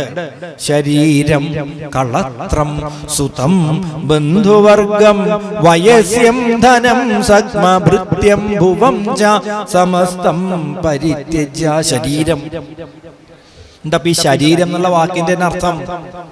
ശീര്യതേ ഇതീന. ശീര്യത എന്ന് പറഞ്ഞാൽ ജീർണിക്കുന്നത്. അതാണ് ഈ ശരീരം എന്ന വാക്കിന്റെ തന്നെ അർത്ഥം. അപ്പൊ ശരീരം എന്ന് പറഞ്ഞാൽ തന്നെ അറിയാം, ഇന്നല്ലെങ്കിൽ നാളെ ഇത് മണ്ണായിട്ട് പോവാനുള്ളതാണ്, അല്ലെങ്കിൽ അഴുകിപ്പോകാൻ, അല്ലെങ്കിൽ കത്തിത്തീരാനുള്ളതാണ് അല്ലേ? പക്ഷെ നമ്മൾ ഈ ശരീരത്തിൽ എത്ര നന്നായിട്ടാണ് നോക്കണത്. എത്ര നേരം കണ്ണാടിയുടെ മുമ്പിൽ നിന്നിട്ട് അന്നപ്പെട്ട് പോരാന്ന് തുടങ്ങി. അതുകൊണ്ടല്ലേ 10 മിനിറ്റ് വൈകിട്ട് ഇവിടെ എത്തിയത് അല്ലേ? എത്ര നേരം അവിടെ നിന്നു. തിലകം ചാർത്തി ചികിയു മഴകായി പല നാൾ പോറ്റിയ പുണ്യശിരസേ ഉലകം വെല്ലാൻ ഉഴറിയ നീയോ വില പിടിയാതൊരു തലയോടാ. ഇത്രയുള്ളൂ, ഒരു തലയോട്. അതിനാണ് ഇത്ര നേരം ചീന്തി ചീന്തി ഉറിയൊക്കെ തൊട്ട് നോക്കൂ. തിലകം ചാർത്തി ചികിയു മഴകായി. എന്തിനാ അതൊക്കെ ചെയ്തത്? വില പിടിയാത്തൊരു തലയോടായി. ഈ തലയോടാവാൻ, ഒരു തലയോട് എന്ത് വില കിട്ടാം അല്ലേ? ഇപ്പൊ കഴിഞ്ഞ ദിവസം ഒരു ജേർണലിൽ വായിച്ചു, മനുഷ്യന്റെ ശരീരത്തിൽ പലവിധ സാധനങ്ങളുണ്ട്. പല ധാതുക്കൾ അല്ലെ, സോഡിയം, പൊട്ടാസ്യം തുടങ്ങിയിട്ട് മാംഗനീസ്. അങ്ങനെ നമ്മുടെ ഒരു മനുഷ്യന്റെ ശരീരത്തിലെ സാധനങ്ങളെയൊക്കെ ഇങ്ങനെ തൂക്കിയിട്ട് അതൊക്കെ കൂടി വിലയിട്ട് കൂട്ടി നോക്കുമ്പോ 12 ഉറുപ്പിയുടെ സാധനം അത്ര ആകെ എന്തുള്ളൂ ഈ ശരീരത്തിലുള്ളതൊന്ന് നോക്കണേ. ഈ ശരീരത്തിന് വിഘടിച്ചതുള്ള സാധനങ്ങളൊക്കെ മാറ്റി അതിന്റെ ഇന്നത്തെ അങ്ങാടി നിലവാരം അനുസരിച്ച് നോക്കിയാൽ ആകെ കൂടിയുള്ള ഒരു 12 രൂപയുടെ സാധനം. എന്നിട്ടാണ് നമ്മൾ അല്ലേ എന്ന് ആലോചിച്ച് നോക്കൂ. അതാണ് ശരീരം കളത്രം സുതം ബന്ധുവർഗം വയസ്യം ധനം സക്മഭൃത്യം ഭുവം ച സമസ്തം പരിത്യജ്യ കഷ്ടം ഏകോ ഗമിഷ്യാമി. ഇപ്പൊ ശരീരത്തെ സംരക്ഷിക്കേണ്ട. കളത്രം ഭാര്യ അല്ലെങ്കിൽ ഭർത്താവ്. ഇപ്പൊ പറയുകയൊക്കെ ചെയ്യും, ഗൃണാമിതേ സൗഭഗത്വായ നേരത്തെ പറഞ്ഞു. എന്താ പറയാ? നിങ്ങൾ മരിച്ച കൂടെ ഞാനും മരിക്കും, നിങ്ങൾ ഇല്ലാണ്ട് ഞാൻ ഇവിടെ ഇല്ല. അതൊക്കെ ഒരു പറച്ചിലല്ലേ? എത്ര ആളങ്ങനെ മരിച്ചിട്ടുണ്ട്? വെറുതെ പറയണതൊക്കെ. സ്നേഹം കൂടുമ്പോ പറയും നിങ്ങളില്ലാണ്ട് അര നിമിഷം ഞാൻ ഉണ്ടാവില്ല കേട്ടോ. വെറുതെ, നമ്മളില്ലെങ്കിലും ഇതിനേക്കാൾ സുഖമായിട്ടാവും ഒരു പക്ഷെ ബാക്കിയുള്ളവർ കഴിഞ്ഞുകൂടാ. വെറുതെ വിചാരിക്കാം. ശരീരം കളത്രം സുതം. കുട്ടികള് വലിയ വലിയ ഉദ്യോഗങ്ങളിലാണ്, ജോലിയിലാണ്. അത് കണ്ടും വല്ലാതെ അഹങ്കരിക്കേണ്ട. നാടൻ ഭാഷയിൽ പറയില്ലേ, മാമ്പൂ കണ്ടും മക്കളെ കണ്ടും മതിക്കരുത്. അവരൊക്കെ എപ്പോഴാ തരം മാറാന്ന് പറയാൻ പറ്റില്ല. ബന്ധുവർഗം, വലിയ സ്വാധീനമുള്ള ബന്ധുക്കള്, ഭൃത്യന്മാര്, വലിയ വീട്, നല്ല നല്ല വാഹനങ്ങള്, ബാങ്ക് ബാലൻസ്, ഇതൊന്നും നമ്മളെ രക്ഷിക്കാണ്ട്. ഇതൊക്കെ എന്താ? ഇതൊക്കെ ദൃശ്യമാണ്. ദൃശ്യമായുള്ളൊരു രാജ്യദേഹാദിയും വിശ്വവും നിശേഷധാന്യധനാദിയും സത്യമെന്നാകിലേ തൽപ്രയാസം തവയുക്തം അതല്ലായിലെന്തതിനാൽ ഫലം. എന്നാൽ ഇതൊക്കെ സത്യമാണെന്ന് വിചാരിക്കുക. എന്നാൽ പിന്നെ അതിനെ കുറിച്ചിട്ട് ഇങ്ങനെ ആലോചിക്കാൻ, അത് സംരക്ഷിക്കാനൊക്കെ ചെറിയൊരു ആഗ്രഹം ഉണ്ടാവും. എന്നാൽ ഉണ്ണി, ഇതൊന്നും ശാശ്വതമല്ല. ഈ പണമൊക്കെ എത്ര കാലം നിലനിൽക്കും? അർത്ഥാനാം ആർജനേ ദുഃഖം ആർജിതാനാം തുരക്ഷണി. ആയേ ദുഃഖം വ്യയേ ദുഃഖം അർത്ഥക്കിം ദുഃഖഭാജനം. നല്ല ശ്രദ്ധിക്കണേ. അർത്ഥാനാം ആർജനേ ദുഃഖം. പണം ഉണ്ടാക്കാൻ നല്ല ബുദ്ധിമുട്ടാണ് അല്ലേ? ഇപ്പൊ രാവിലെ തൊട്ട് വൈകുന്നേരം ആകുമ്പോഴേക്കൊരു 100 രൂപ നമ്മുടേത് മാത്രമായിട്ട് സ്വന്തം പോക്കറ്റിൽ വരണമെങ്കിൽ നല്ല ബുദ്ധിമുട്ടുണ്ട്. അങ്ങനെ ബുദ്ധിമുട്ടി സമ്പാദിച്ച പണം അടുത്ത വരി ആർജിതാനാം തു രക്ഷണേ, അതിങ്ങനെ സംരക്ഷിച്ചു വെക്കാൻ അതിലേറെ ബുദ്ധിമുട്ടാണ് അല്ലേ? ഇനി അടുത്ത ബുദ്ധിമുട്ട് എന്താണെന്നറിയോ? ആയേ ദുഃഖം വ്യയേ ദുഃഖം. അത് ചെലവഴിക്കാൻ എത്ര ബുദ്ധിമുട്ട്, എന്ത് പ്രയാസം അല്ലേ? 10 രൂപ എടുത്ത് ചെലവഴിക്കണമെങ്കിൽ അതിലേറെ പ്രയാസം. അർത്ഥക്കിം ദുഃഖഭാജനം. പണം നേടാൻ മഹാദുഃഖം, സൂക്ഷിപ്പാനതിലപ്പുറം. നഷ്ടപ്പെട്ടാൽ അതും ദുഃഖം, ദുഃഖപാത്രം പണം സഖേ. നോക്കൂ, പണം ഉണ്ടാക്കാനും ബുദ്ധിമുട്ട്, അത് സൂക്ഷിക്കാനും ബുദ്ധിമുട്ട്, അത് നഷ്ടപ്പെട്ട അതും ബുദ്ധിമുട്ട്, അത് ചെലവാക്കാൻ അതിലേറെ പ്രയാസം. പിന്നെ എന്തിനാ ഈ പ്രയാസമുള്ള സാധനത്തിന് പിന്നാലെ അങ്ങനെ ഓടണത്? അതാണ് ആർജിതാനാം തു രക്ഷണേ. തുടർന്ന് പറഞ്ഞു വളരെ പ്രധാനപ്പെട്ട വരികൾ. ഭോഗങ്ങളെല്ലാം ക്ഷണപ്രഭാചഞ്ചലം വേഗേന നഷ്ടമാം ആയുസ്സുമോർക്ക നീ വന്യസംതപ്തലോഹസ്താംബുബിന്ദുനാ സന്നിഭം മർത്യജന്മം ക്ഷണഭംഗുരം. എത്ര ഭംഗിയായിട്ട് പറഞ്ഞു. ഭോഗങ്ങളെല്ലാം ക്ഷണപ്രഭാചഞ്ചലം വേഗേന നഷ്ടമാം ആയുസ്സുമോർക്ക നീ വന്യസംതപ്തലോഹസ്താംബുബിന്ദുനാ സന്നിഭം മർത്യജന്മം ക്ഷണഭംഗുരം. മർത്യജന്മം ക്ഷണഭംഗുരം. ക്ഷണം എന്ന് പറഞ്ഞാൽ ഒരു നിമിഷം. ഇപ്പൊ മനുഷ്യന്റെ ജന്മം, മനുഷ്യന്റെ മാത്രമല്ല എല്ലാവരുടെയും ജന്മം ക്ഷണഭംഗുരം, വളരെ പെട്ടെന്ന് അവസാനിക്കുന്ന. ഇതുപോലെ ഇടിമിന്നല് പോലെ, ഇടിമിന്നലിന് എത്ര സമയം നിലനിൽപ്പുണ്ട്? ഭോഗങ്ങളെല്ലാം ക്ഷണപ്രഭാചഞ്ചലം വേഗേന നഷ്ടമാം ആയുസ്സുമോർക്ക നീ. അപ്പൊ നമുക്കൊക്കെ പരമാവധി ആയുസ് എത്ര ഉണ്ടാവും? വെറുതെ ഊഹിച്ചു നോക്കൂ. പരമാവധി ഇപ്പൊ നമ്മൾ എത്ര കൊല്ലം ജീവിക്കും? വെറുതെ ഒന്ന് ആലോചിച്ച് നോക്കൂ. 120 ഉണ്ടാവില്ല, 100, 90 ചിലപ്പോ കിട്ടിയെന്നൊക്കെ വരാം അല്ലേ? പോട്ടെ, നമുക്കൊരു 100-ൽ ഉറപ്പിക്കാം. മാക്സിമം 100 വർഷം വിചാരിച്ചു. 100 വർഷം ആയുസ് ഉണ്ട് എന്നൊരു വിചാരിച്ചോളൂ. അതിൽ 50 കൊല്ലം രാത്രിയായിട്ട് പോയിട്ടോ അല്ലേ? ഒരു ദിവസം 24 മണിക്കൂറാണെങ്കിൽ നേർപകുതി 12 മണിക്കൂർ രാത്രിയായിട്ട് പോയില്ലേ? അപ്പൊ 100 കൊല്ലം ആയുസ്സുള്ള ഒരു മനുഷ്യന്റെ 50 കൊല്ലം ഒന്നിനും ഉപകാരപ്പെടാതെ ഉറങ്ങി കൂർക്കം വലിച്ച് തിരിഞ്ഞും മറിഞ്ഞും കടന്ന് 50 കൊല്ലം പോയി. ഇനി എത്ര കൊല്ലമുണ്ട്? 50 കൊല്ലമുണ്ട്. 50 കൊല്ലമുണ്ട്. ഇനി വെറുതെ കണക്ക് കൂട്ടു. ആഹാരം കഴിക്കാൻ എത്ര കൊല്ലം വേണ്ടി വരും? രാവിലത്തെ ആഹാരം, ഉച്ചയ്ക്കുള്ള ആഹാരം ഒന്ന് കൂട്ടി നോക്കൂ. ഒരു 10 കൊല്ലം. ചില ചുരുക്കാൻ ഞാൻ കൂട്ടണ്ടോ? ചിലർക്ക് തിന്നൽ തന്നെയാവും പണി, അത് ഞാൻ കൂട്ടിയിട്ടില്ല. സാധാരണഗതിയിൽ ആഹാരം കഴിക്കുന്ന സമയത്ത് ഒരു 10 കൊല്ലം അങ്ങനെയും പോയി. ഇനി എത്ര ഉണ്ട്? 40. യാത്ര ചെയ്യാൻ എത്ര കൊല്ലം? ബസ്സില്, ഓട്ടോറിക്ഷ, തീവണ്ടി അല്ലേ? 10 കൊല്ലം അങ്ങനെയും പോയി. അങ്ങനെ കുറച്ചോളൂ. അങ്ങനെ ഓരോന്ന്. TV കാണാൻ എത്ര കൊല്ലം? അയ്യോ, ഈ 50 മതിയാവില്ല അല്ലേ? അപ്പൊ അങ്ങോട്ട് കൂട്ടിക്കോളൂ, ഞാൻ പറയുന്നില്ല. ഇങ്ങനെ അങ്ങോട്ട് നോക്കിയാൽ ഇപ്പൊ അമ്മമാരൊക്കെയാണ് അടുക്കളയിൽ എത്ര കൊല്ലം പോയി കൂട്ടി നോക്കിയിട്ടുണ്ടോ? ജീവിതത്തിന് 3/4 ഭാഗം അടുക്കളയിൽ നിന്ന് തിരിഞ്ഞ പാത്രവും കഴുകി കഴിഞ്ഞു. അപ്പൊ എത്ര കുറച്ച് സമയം നമുക്ക് കിട്ടണത്?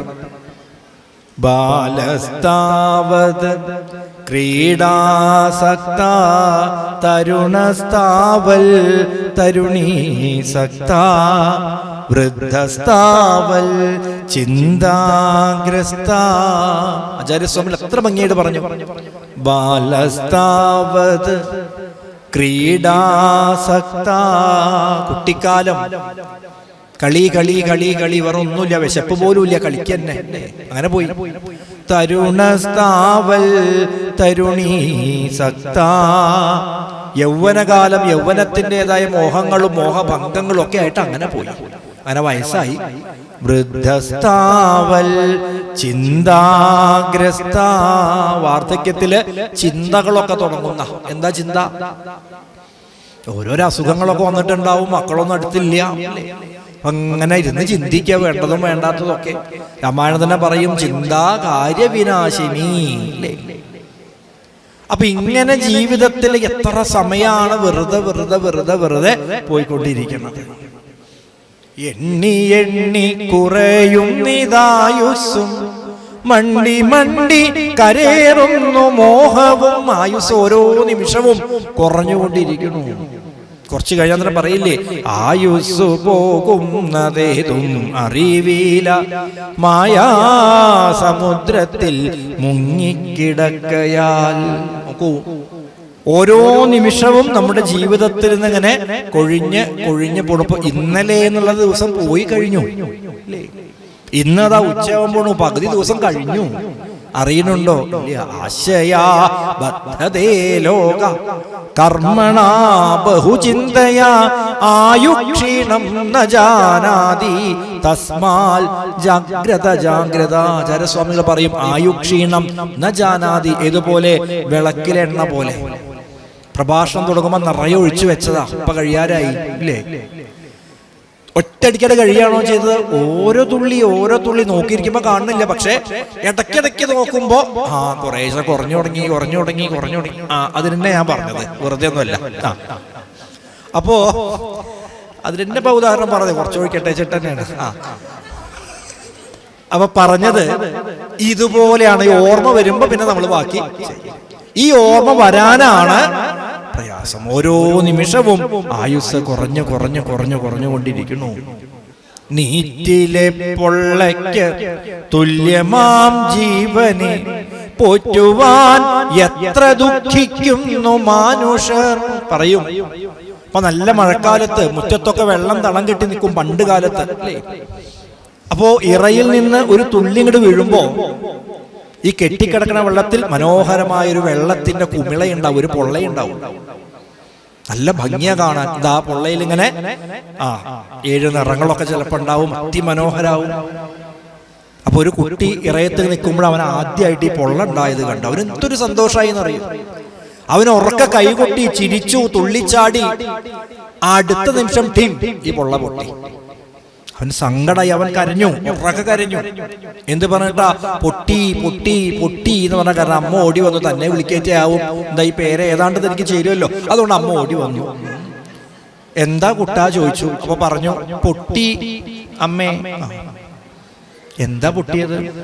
ഈ പൊള്ള പൊട്ടി, അത്രേ ഉള്ളൂ. അതിനെന്തിനായി കുട്ട അത്ര സങ്കടപ്പെടുന്നത്? വിഷമിക്കണ്ട, ഇവിടെ തന്നെ നിന്നോളൂ, ഇനി ഉണ്ടാവും പൊള്ള. നല്ലോ നോക്കിക്കോളൂ. കുറച്ച് കഴിഞ്ഞില്ലേ വീണ്ടും വീണു, വീണ്ടും പൊള്ള. നല്ല സന്തോഷമായി, പൊട്ടിച്ചിരിച്ചു. അടുത്ത നിമിഷം വീണ്ടും പൊട്ടി, കരഞ്ഞു. 4-5 തവണ കഴിഞ്ഞപ്പോൾ ഒരു മനസ്സിലായി. എന്താ മനസ്സിലായത്? പൊള്ള ഉണ്ടാവും, അത് കുറച്ചേരം നിൽക്കും, പിന്നെ പൊട്ടും. അപ്പൊ പൊള്ള ഉണ്ടാവുമ്പോ വല്ലാണ്ട് സന്തോഷിക്കും വേണ്ട, പൊള്ള പൊട്ടുമ്പോ കരയും വേണ്ട. കുട്ടി വലിയൊരു വേദാന്ത തത്വം പഠിച്ചു. ഏതാത്? പുനരപി ജനനം പുനരപി മരണം പുനരപി ജനനീ ജഠരേ ശയനം. ജനിക്കുക മരിക്കുക. അത് ജീവിതത്തിന്റെ പ്രപഞ്ചത്തിന്റെ സ്വഭാവമാണ്. അപ്പൊ കുടുംബത്തിൽ ഒരു ജനനം നടക്കുമ്പോൾ വല്ലാണ്ട് സന്തോഷിക്കും വേണ്ട, ഒരു മരണം നടക്കുമ്പോൾ വല്ലാണ്ട് ദുഃഖിക്കും വേണ്ട. ചെറിയൊരു സന്തോഷവും ദുഃഖമൊക്കെ ഉണ്ടാവും, എന്നാൽ അതിനപ്പുറത്തേക്കൊന്നും പോണ്ട. എന്താ? ഇതൊക്കെ പ്രകൃതി നിയമം. അപ്പൊ നമ്മളൊക്കെ എന്തിനാ ജനിച്ചത് ചോദിച്ചിട്ട് ഒറ്റ ഉത്തരേ ഉള്ളൂ, മരിക്കാൻ വേണ്ടിയിട്ടാണ്. വളരെ ലളിത ഉത്തരം.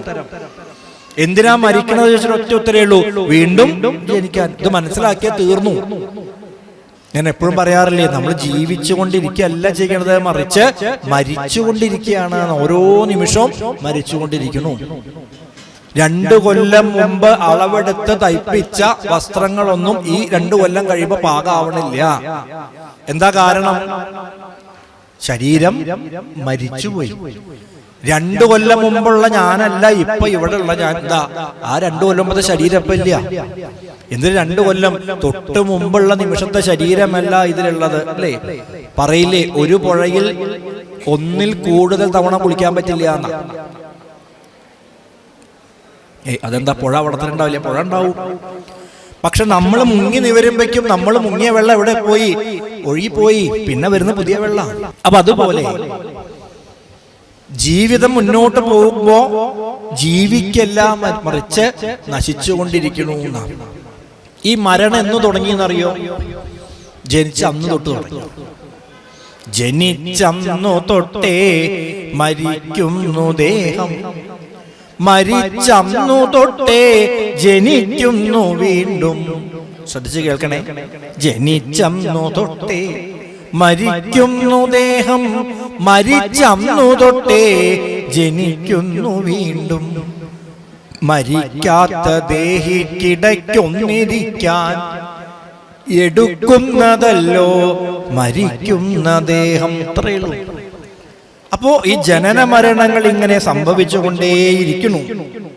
ആചാര്യസ്വാമികൾ പറഞ്ഞില്ലേ, നളിനീ ദളഗത ജലമതീ തരളം. ഇതുപോലെ താമരപ്പൂവിന്റെ ആ ഇലയിൽ ഇരിക്കുന്ന ഒരു തുള്ളി വെള്ളം പോലെ അടുത്ത നിമിഷം ഇല അങ്ങോട്ടോ ഇങ്ങോട്ടോ തിരിഞ്ഞാൽ ഈ വെള്ളത്തുള്ളി അവിടേക്കോ ഇവിടേക്കോ പോവാം. അതുപോലെയാണ് ജീവിതം. പ്ലേറ്റിൻ വക്കത്ത് അല്ലെ, കിണ്ണത്തിന്റെ വക്കത്ത് നെൽമണി വെച്ച പോലെ അകത്തേക്കും വീഴാം, പുറത്തേക്കും വീഴാം. ഭോഗങ്ങളെല്ലാം ക്ഷണപ്രഭാചഞ്ചലം, വേഗേന നഷ്ടമാം ആയുസ്സുമോർക്കനി. വന്യസംതപ്ത ലോഹസ്താംബുബിന്ദുനാ സന്നിഭം മർത്യജന്മം ക്ഷണഭംഗുരം. ഇതുപോലെ ഉദാഹരണം പറഞ്ഞു. തീയിലിട്ട് നന്നായിട്ട് ഒരു ഇരുമ്പ് കഷ്ണം ചുട്ടു പഴുപ്പിക്കുക, എന്നിട്ടോ അതിനെ പിടിച്ച് പുറത്തേക്ക് വെക്കുക. അതിന്റെ മുകളിൽ ഒരു 2 തുള്ളി വെള്ളം ഇങ്ങനെ കുടഞ്ഞു നോക്കൂ, എന്താ സംഭവിക്കുക? ചിലപ്പോ ശീനൊരു ശബ്ദം കേൾക്കാം, ചിലപ്പോ അതും കേൾക്കില്ല. കുടയുന്നതിന് മുമ്പേ അതെവിടേക്കാ പോയത് അറിയില്ല. ഇതുപോലെയാണ് വന്നി സംതപ്ത ലോഹസ്തംബു ബിന്ദുനാ സന്നിഭം മർത്യജന്മം ക്ഷണഭംഗുരം. ചക്ഷുശ്രവണകളസ്തമാം ദർദുരം ഭക്ഷണത്തിനപേക്ഷിക്കുന്നതുപോലെ കാലാഹിന പരിഗ്രസ്തമാം ലോകവും ആലോലചേതസ ഭോഗങ്ങൾ തേടുന്നു. നല്ല ഉദാഹരണം. ചക്ഷുശ്രവണകളസ്തമാം ദർദുരം, ചക്ഷുശ്രവണകളസ്തമാം ദർദുരം. പണ്ടൊരു നാടൻ പാട്ടുണ്ടായിരുന്നു അല്ലേ? 4 കാലുള്ളൊരു നങ്ങേലി പെണ്ണീനെ കോലു നാരായണൻ കട്ടുകൊണ്ടുപോയി.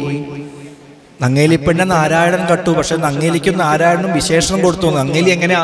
4 കാലുള്ളൊരു നങ്ങേലി പെണ്ണീനെ. നാരായണൻ എങ്ങനെയാ? കോലു പോലെയാണ്. കോലു നാരായണൻ കട്ടുകൊണ്ടുപോയി. ഒന്നുമില്ല, ഒരു നീർക്കോലി ഒരു തവളയെ പിടിച്ചു. ഇതാണ് തവള നങ്ങേലിയാണ്, കോലു നാരായണൻ ആരാ? നീർക്കോലി. അതന്നെയാണ് ഇവിടെ. ചക്ഷുശ്രവണകളസ്തമാം ദർദുരം. ദർദുരം എന്ന് പറഞ്ഞാൽ തവള. ചക്ഷുശ്രവണൻ എന്ന് പറഞ്ഞാൽ പാമ്പ് എന്നാണ്. ചക്ഷുശ്രവണൻ എന്ന് പറഞ്ഞാൽ എന്താ? ശ്രവണം കൊണ്ടാണ്, അല്ലെങ്കിൽ കേൾവി കൊണ്ടാണ് ഈ പാമ്പുകൾ കൂടുതൽ കാര്യങ്ങൾ അറിയാന്നൊക്കെ പറയും.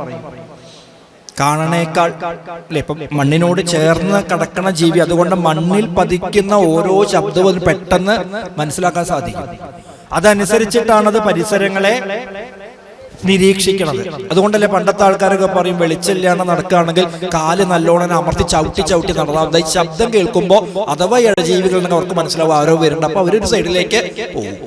ആണ് ചക്ഷുശ്രവണൻ. ഈ ചക്ഷുശ്രവണൻ അഥവാ ഒരു വലിയ പാമ്പ് ദർദുരം, അതായത് ഒരു തവളയെ പിടിച്ചു. ആ രംഗൊന്ന് മനസ്സ് കാണണേ. വിഴുങ്ങാൻ തുടങ്ങിയ തവളയെ ഒറ്റയടിക്കട് വിഴുങ്ങില്ല, പതുക്കെ പതുക്കെയാണ്. ഇപ്പൊ എന്താ അവസ്ഥ എന്നറിയോ? തവളയുടെ ഈ കഴുത്തൊഴികെ ബാക്കി ഭാഗം മുഴുവൻ ആര് വിഴുങ്ങി? പാമ്പ് വിഴുങ്ങി. അടുത്ത നിമിഷം എന്താ സംഭവിക്കുക? പാമ്പ് ഒന്നും കൂടി വിഴുങ്ങിയാൽ തവള മുഴുവൻ നശിച്ചു. അങ്ങനെ കഴുത്ത് വരെ ഇങ്ങനെ വിഴുങ്ങി പാമ്പിന്റെ വായയിൽ എങ്ങനെ ഇരിക്കുന്നു ആര്? ഈ തവള. അപ്പോഴാണത്രേ നേരെ മുമ്പിൽ കൂടെ ഒരു ഈച്ച ഇങ്ങനെ വട്ടിട്ട് പറക്കണത്. തവളയ്ക്ക് ഇഷ്ടപ്പെട്ട ആഹാരമാണ് ഈച്ച. താൻ എവിടെ ഇരിക്കണത് എന്ന് മറന്നു. അടുത്ത നിമിഷം തന്റെ കഥ ഇതൊക്കെ മറന്നിട്ട് മൂപ്പൻ എന്ത് ചെയ്തു? നാവ് ഇങ്ങനെ നീട്ടിയിട്ട് ആ ഈച്ചയെ പിടിക്കാൻ നോക്കിയെന്ന. ചക്ഷുശ്രവണങ്ങളസ്തമാം ദർദുരം ഭക്ഷണത്തിന് അപേക്ഷിക്കുന്നത് പോലെ. ഇതേപോലെയാണ് നമ്മുടെയൊക്കെ അവസ്ഥ. ഇടയ്ക്കിടയ്ക്ക് വാച്ച് നോക്കണില്ലേ? കഴിയാറായോ ഊണായോ? ഏതുപോലെ ഈ തവള നോക്കണ പോലെ. എത്ര ശതമാനം ഈ പാമ്പ് നമ്മളെ വിഴുങ്ങിന്നറിയില്ല. ആരാ നമ്മളെ വിഴുങ്ങണ പാമ്പ്? കാലാഹിന പരിഗ്രസ്തമാം ലോകവും ആലോലചേതസ ഭോഗങ്ങൾ തേടുന്നു. കാലാഹിന, ഹി എന്ന് പറഞ്ഞാൽ പാമ്പ്, കാലമാകുന്ന പെരുമ്പാമ്പ്. അപ്പൊ കാലമാകുന്നൊരു പാമ്പിന്റെ വായല നമ്മൾ എത്ര ശതമാനം വിഴുങ്ങിന്ന് ആർക്കെ അറിയൂ? കാലത്തിന് അറിയൂ, നമുക്കറിയില്ല. എന്നാലും കഴിഞ്ഞോടത്തോളൊന്നും ഇനി വേണ്ടി വരില്ല എന്ന് ഉറപ്പാണ് അല്ലേ? ഇപ്പൊ ഏതാണ്ട് പകുതി മുക്കാലൊക്കെ വിഴുങ്ങൽ കഴിഞ്ഞു. അപ്പൊ തവള പോലെ തന്നെയാണ് ഇരിക്കണത്. പണ്ടത്തെ ആൾക്കാർ പറയില്ലേ, എങ്ങനെയാ കുഴി കുഴിച്ചിട്ട് കുഴിയിലേക്ക് കാലും നീട്ടിയിരിക്കുക എന്നൊക്കെ പറയും. ഇനി എന്തേ വേണ്ടു? സമയം അവിടെ ഇറങ്ങി കിടക്കുക, ബാക്കിയൊരു മുടിക്കോളും, വിഷമിക്കണ്ട അല്ലേ? ആ അവസ്ഥയിലാണ് ഞാനും നിങ്ങളും ഒക്കെ. ഏത് നിമിഷവും കാലത്തിന്റെ ഉള്ളിൽ പെടാം. അപ്പോഴും നമ്മൾ ചിന്തിക്കണത് എന്താ? ഭോഗങ്ങൾ തേടുന്നു. അങ്ങനെ ഇരിക്കുമ്പോഴും സുഖഭോഗങ്ങളുടെ പിന്നാലെ പോന്നു. അപ്പൊ അത് എത്ര എന്താ പറയാ പരിഹാസ്യത നമുക്ക് തോന്നി ആരോട്? തവളയോട്. എന്തിനാ ഇത് അവൾ എത്ര കഷ്ടപ്പെട്ട് തീറ്റ പിടിക്കണം? എന്താ അടുത്ത നിമിഷം അത് ചാവാൻ പോവല്ലേ? അത് സ്വയം ഒന്ന് ആലോചിക്കണം. എന്നാ നമ്മളും അതേ അവസ്ഥയിലാണ്. അതുകൊണ്ട് ലക്ഷ്മണ, ഇപ്പൊ നമ്മളെ അച്ഛനെയും ഗുരുനാഥനൊക്കെ കെട്ടിയിട്ട് രാജ്യമൊക്കെ നാളെ തന്നെ ഞാനങ്ങോട്ട് മരിച്ചാലോ? പിന്നെ എന്തിനാ അതൊക്കെ ചെയ്തത് അല്ലേ? അതുകൊണ്ട് ഇത്തരം ചിന്തകളൊക്കെ വെറുതെയാണ്. പുത്രമിത്രാർത്ഥ കളത്രാദി സംഗമം എത്രയും അല്പകാല സ്ഥിതമോർക്ക നീ പാന്ത പെരുവഴിയമ്പലം തന്നിലേ താന്തരായി കൂടി വിയോഗം വരും പോലെ നദ്യാമൊഴുകുന്ന കാഷ്ടങ്ങൾ പോലെയും എത്രയും ചഞ്ചലം ആലയ സംഗമം. രണ്ടുദാഹരണം കൊടുത്തു. പാന്തർ പെരുവഴിയമ്പലം തന്നിലേ. പണ്ട് യാത്ര ചെയ്യുമ്പോ നടന്നിട്ടാണ്, ഇന്നത്തെ പോലെ സൗകര്യങ്ങളൊന്നും ഇല്ലാത്തൊരു കാലഘട്ടത്തിൽ. അപ്പൊ അന്ന് പെരുവഴി അമ്പലം അഥവാ സത്രങ്ങൾ എന്നൊക്കെ പറയും. എന്താ അത്? ഇടയ്ക്കിടയ്ക്ക് ആൾക്കാർക്ക് താമസിക്കാനുള്ള ചെറിയ സൗകര്യങ്ങൾ. ഇന്നത്തെ പോലെ AC റൂമും ലോഡ്ജും അല്ല, ചെറിയ ചെറിയ സൗകര്യം. അപ്പൊ പല വഴിയിൽ നിന്ന് വരുന്ന ആൾക്കാരാവും. വടക്കോട്ട് പോണവരുണ്ടാവും, തെക്കോട്ട് പോണവർ, പല വഴിക്ക് പോണവരുണ്ടാവും. അവരൊക്കെ രാത്രിയാവുമ്പോ യാത്ര തുടരാൻ പറ്റാത്തത് കൊണ്ട് ഏതെങ്കിലും ഒരു പെരുവഴി അമ്പലത്തിൽ ഒരുമിച്ച് കൂടും. അന്ന് അവിടെ കൂടുന്ന ആൾക്കാരൊക്കെ പരസ്പരം വർത്തമാനങ്ങളൊക്കെ പറയും, പരിചയപ്പെടും. പക്ഷെ പിറ്റേ ദിവസം രാവിലെ ആയാലോ തെക്കോട്ട് പോകേണ്ട ആൾ തെക്കോട്ട്, വടക്കോട്ട് പോകേണ്ട ആള് വടക്കോട്ടൊക്കെ പരസ്പരം യാത്ര പറഞ്ഞ് പിരിയും. കുറച്ചുകൂടി നല്ല ഉദാഹരണം, ഇപ്പൊ ട്രെയിനിലൊക്കെ നമ്മൾ പോവുകയാണെങ്കിൽ ഒരു ദീർഘദൂര യാത്ര 2 ദിവസമൊക്കെ വേണമെന്ന് വിചാരിക്കുക, ഡൽഹിയോ ബോംബെയൊക്കെ പോവുകയാണെങ്കിൽ നമ്മുടെ അടുത്ത സീറ്റുകളിലൊക്കെ ഇരിക്കുന്നവരുമായിട്ട് നമ്മൾ വലിയ ചങ്ങാത്തൊക്കെ ഉണ്ടാവും ഇല്ലേ? നമ്മൾ ബിസ്ക്കറ്റ് വാങ്ങിയ 2 അങ്ങോട്ട് കൊടുക്കും, വെള്ളക്കുപ്പി വാങ്ങി 1 ഇങ്ങോട്ട് തരും അല്ലെ? കുട്ടികളൊക്കെ പരസ്പരം കളിപ്പിക്കും, വർത്തമാനങ്ങളൊക്കെ പറയും, ഫോൺ നമ്പറൊക്കെ കൈമാറും. നമുക്ക് ഇറങ്ങേണ്ട സ്റ്റേഷൻ എത്തിയാലോ ഇപ്പൊ ഇവരത്ര സുഹൃത്തുക്കളാണ്, ഇവരൊപ്പം പോവാം വിചാരിക്കോ? നമ്മളെ സ്റ്റേഷനൊക്കെ നമ്മൾ ബാഗൊക്കെ എടുക്കും, എന്നിട്ട് പറയും വിളിക്കണം കേട്ടോ, മെസ്സേജ് എങ്കിലും അയക്കണേ. അന്ന് ഇറങ്ങി അന്ന് മെസ്സേജൊക്കെ അയക്കും, എപ്പോഴാണ് എത്തിയത്, ട്രെയിൻ ലേറ്റ് ആയോ, ഞാൻ ഇത്ര മണിക്ക് എത്തി, സുഖമായി 2 ദിവസം. പിന്നെ 4 ദിവസം കഴിഞ്ഞ് ആ നമ്പറും ഇല്ല, ആളി ഓർമ്മയില്ല അല്ലേ? അതുപോലെ തന്നെയാണ്. അപ്പൊ ഇവിടെ വന്നിട്ടല്ലേ ഈ ബന്ധങ്ങളൊക്കെ ഉണ്ടായത്. നമ്മൾ എങ്ങനെയാ വന്നത്? ഒറ്റയ്ക്കാണ് വന്നത്. അമ്മയുടെ ഗർഭപാതം ഒറ്റയ്ക്ക് ഇങ്ങോട്ട് വന്നപ്പോ അമ്മ എന്നുള്ള ബന്ധം ആദ്യം, പിന്നെ അച്ഛനായി. അപ്പൊ നോക്കുമ്പോ സഹോദരങ്ങൾ ആദ്യം ഉണ്ട് അല്ലെ? പിന്നെ വേറെ സഹോദരങ്ങൾ ഉണ്ടായി.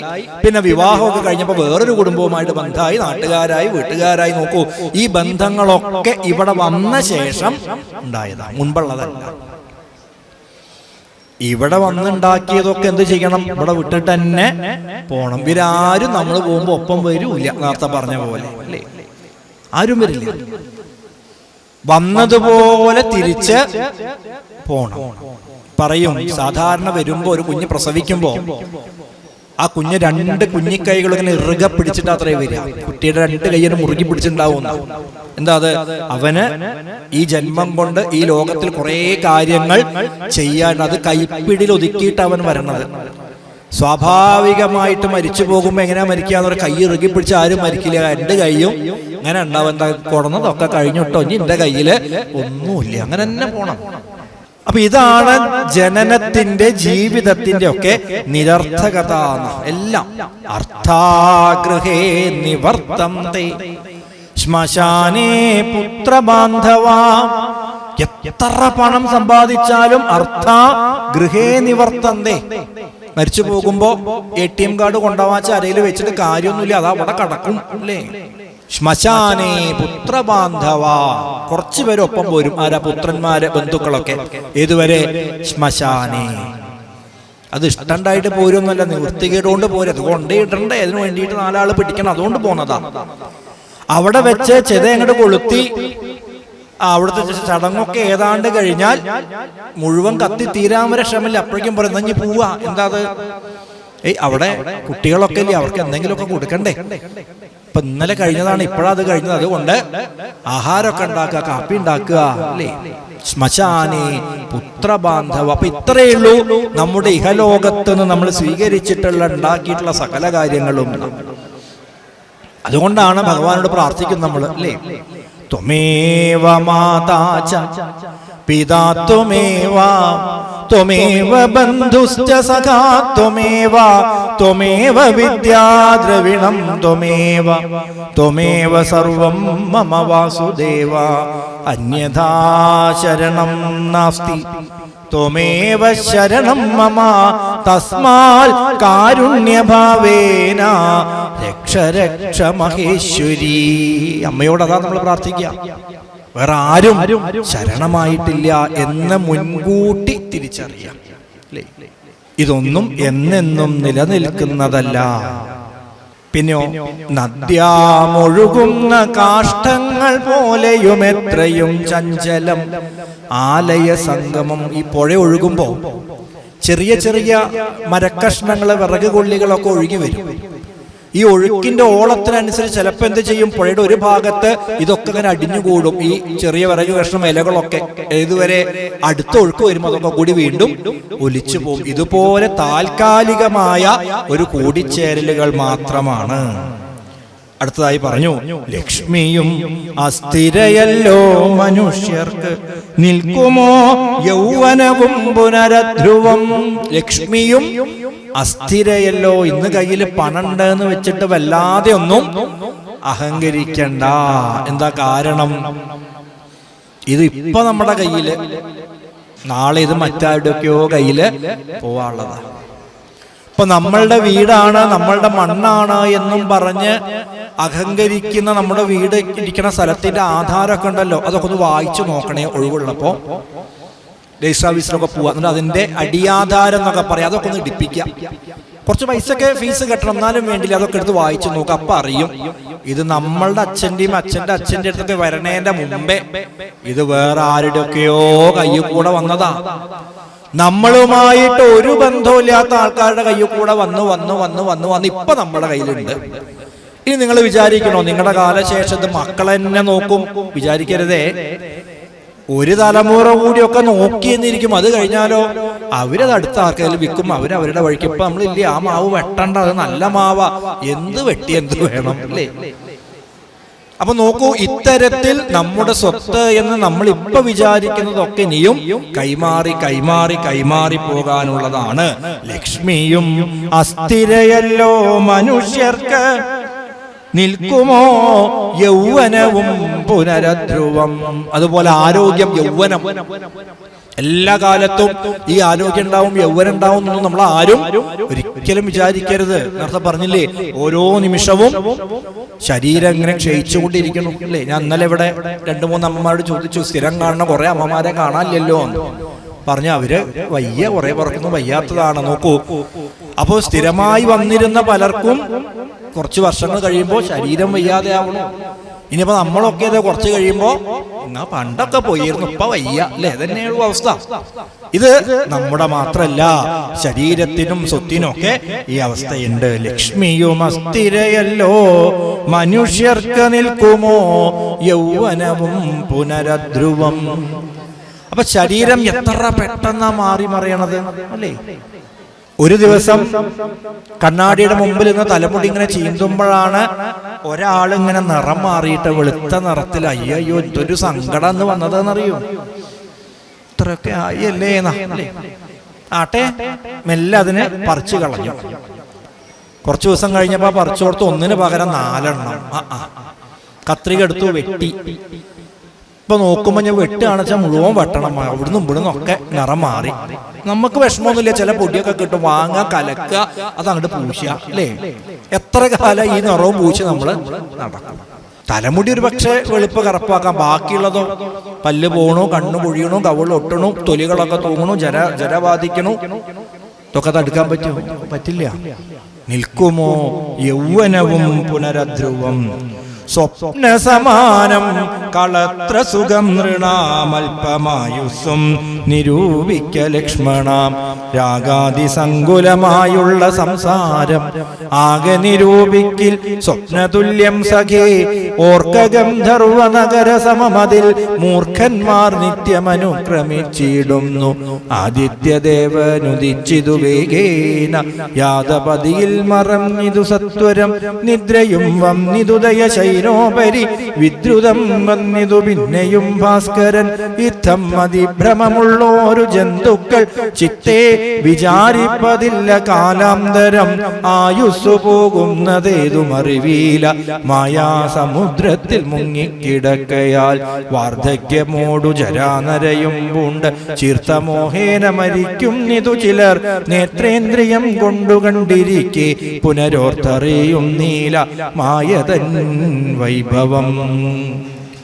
സൂര്യൻ ഉദിക്കണു, അസ്തമിക്കണു, വീണ്ടും സൂര്യൻ ഉദിക്കണു, അസ്തമിക്കണു, രാവിലെ ആവണു, രാത്രി ആവണു, രാവിലെ ആവണു, രാത്രി ആവണു. ഈ ആവർത്തനമല്ലാതെ ഇപ്പൊ കഴിഞ്ഞ കർക്കിടക എന്നാ കഴിഞ്ഞത്? അടുത്ത കർക്കിടകമായി അല്ലേ? ഒരു കൊല്ലം കഴിഞ്ഞു. നോക്കൂ, അതങ്ങനെ ആവർത്തിച്ചു കൊണ്ടേയിരിക്കണം. എന്നാൽ അതിനെക്കുറിച്ച് നമ്മൾ അറിയുന്നില്ല. എന്തുകൊണ്ട്? ആയുസ്സു പോകുന്നതേതോ മറിവീല മായാസമുദ്രത്തിൽ മുങ്ങിക്കിടക്കയാൽ. ഭഗവാന്റെ മായയെ അങ്ങനെ ബാധിച്ചത് കൊണ്ട് ഇതിനെക്കുറിച്ചൊന്നും നമ്മൾ ചിന്തിക്കില്ല.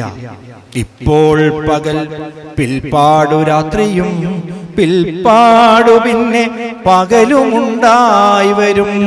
സാരല്ല, ഇപ്പൊ രാവിലെ ആയി, രാത്രിയാവും, നാളെ രാവിലെ ആവുമല്ലോ അല്ലേ? അങ്ങനെ വിചാരിച്ച ദിവസങ്ങളാണ് പോണത്, നമ്മൾ അറിയുന്നില്ല. ഇതുപോലെ ഒരു വണ്ടിന്റെ കഥ പറയും. ഈ വണ്ടിന് താമരപ്പൂവിലെ പൂമ്പൊടിയും തേനും ഒക്കെ കഴിക്കാൻ വലിയ ഇഷ്ടം. അങ്ങനെ ഒരു വണ്ട് വന്ന് നല്ല വിരിഞ്ഞൊരു താമരപ്പൂവിൽ ഇരുന്ന ഈ തേനും പൂമ്പൊടിയും ഒക്കെ ഇങ്ങനെ കഴിച്ച് കഴിച്ച് കഴിച്ച് കഴിച്ച് നേരം പോയത് വണ്ട് അറിഞ്ഞില്ല, രാത്രിയായി. താമരയ്ക്കൊരു സ്വഭാവമുണ്ട്, സൂര്യൻ ഉദിക്കുമ്പോ താമര വിരിയും, രാത്രിയാവുമ്പോ അത് അടയും. വണ്ടറിഞ്ഞില്ല ഈ താമര കൂമ്പി അല്ലേ? വണ്ട് അതിനുള്ളിൽ പെട്ടു. ഇനിയിപ്പോ എന്താ ചെയ്യാ?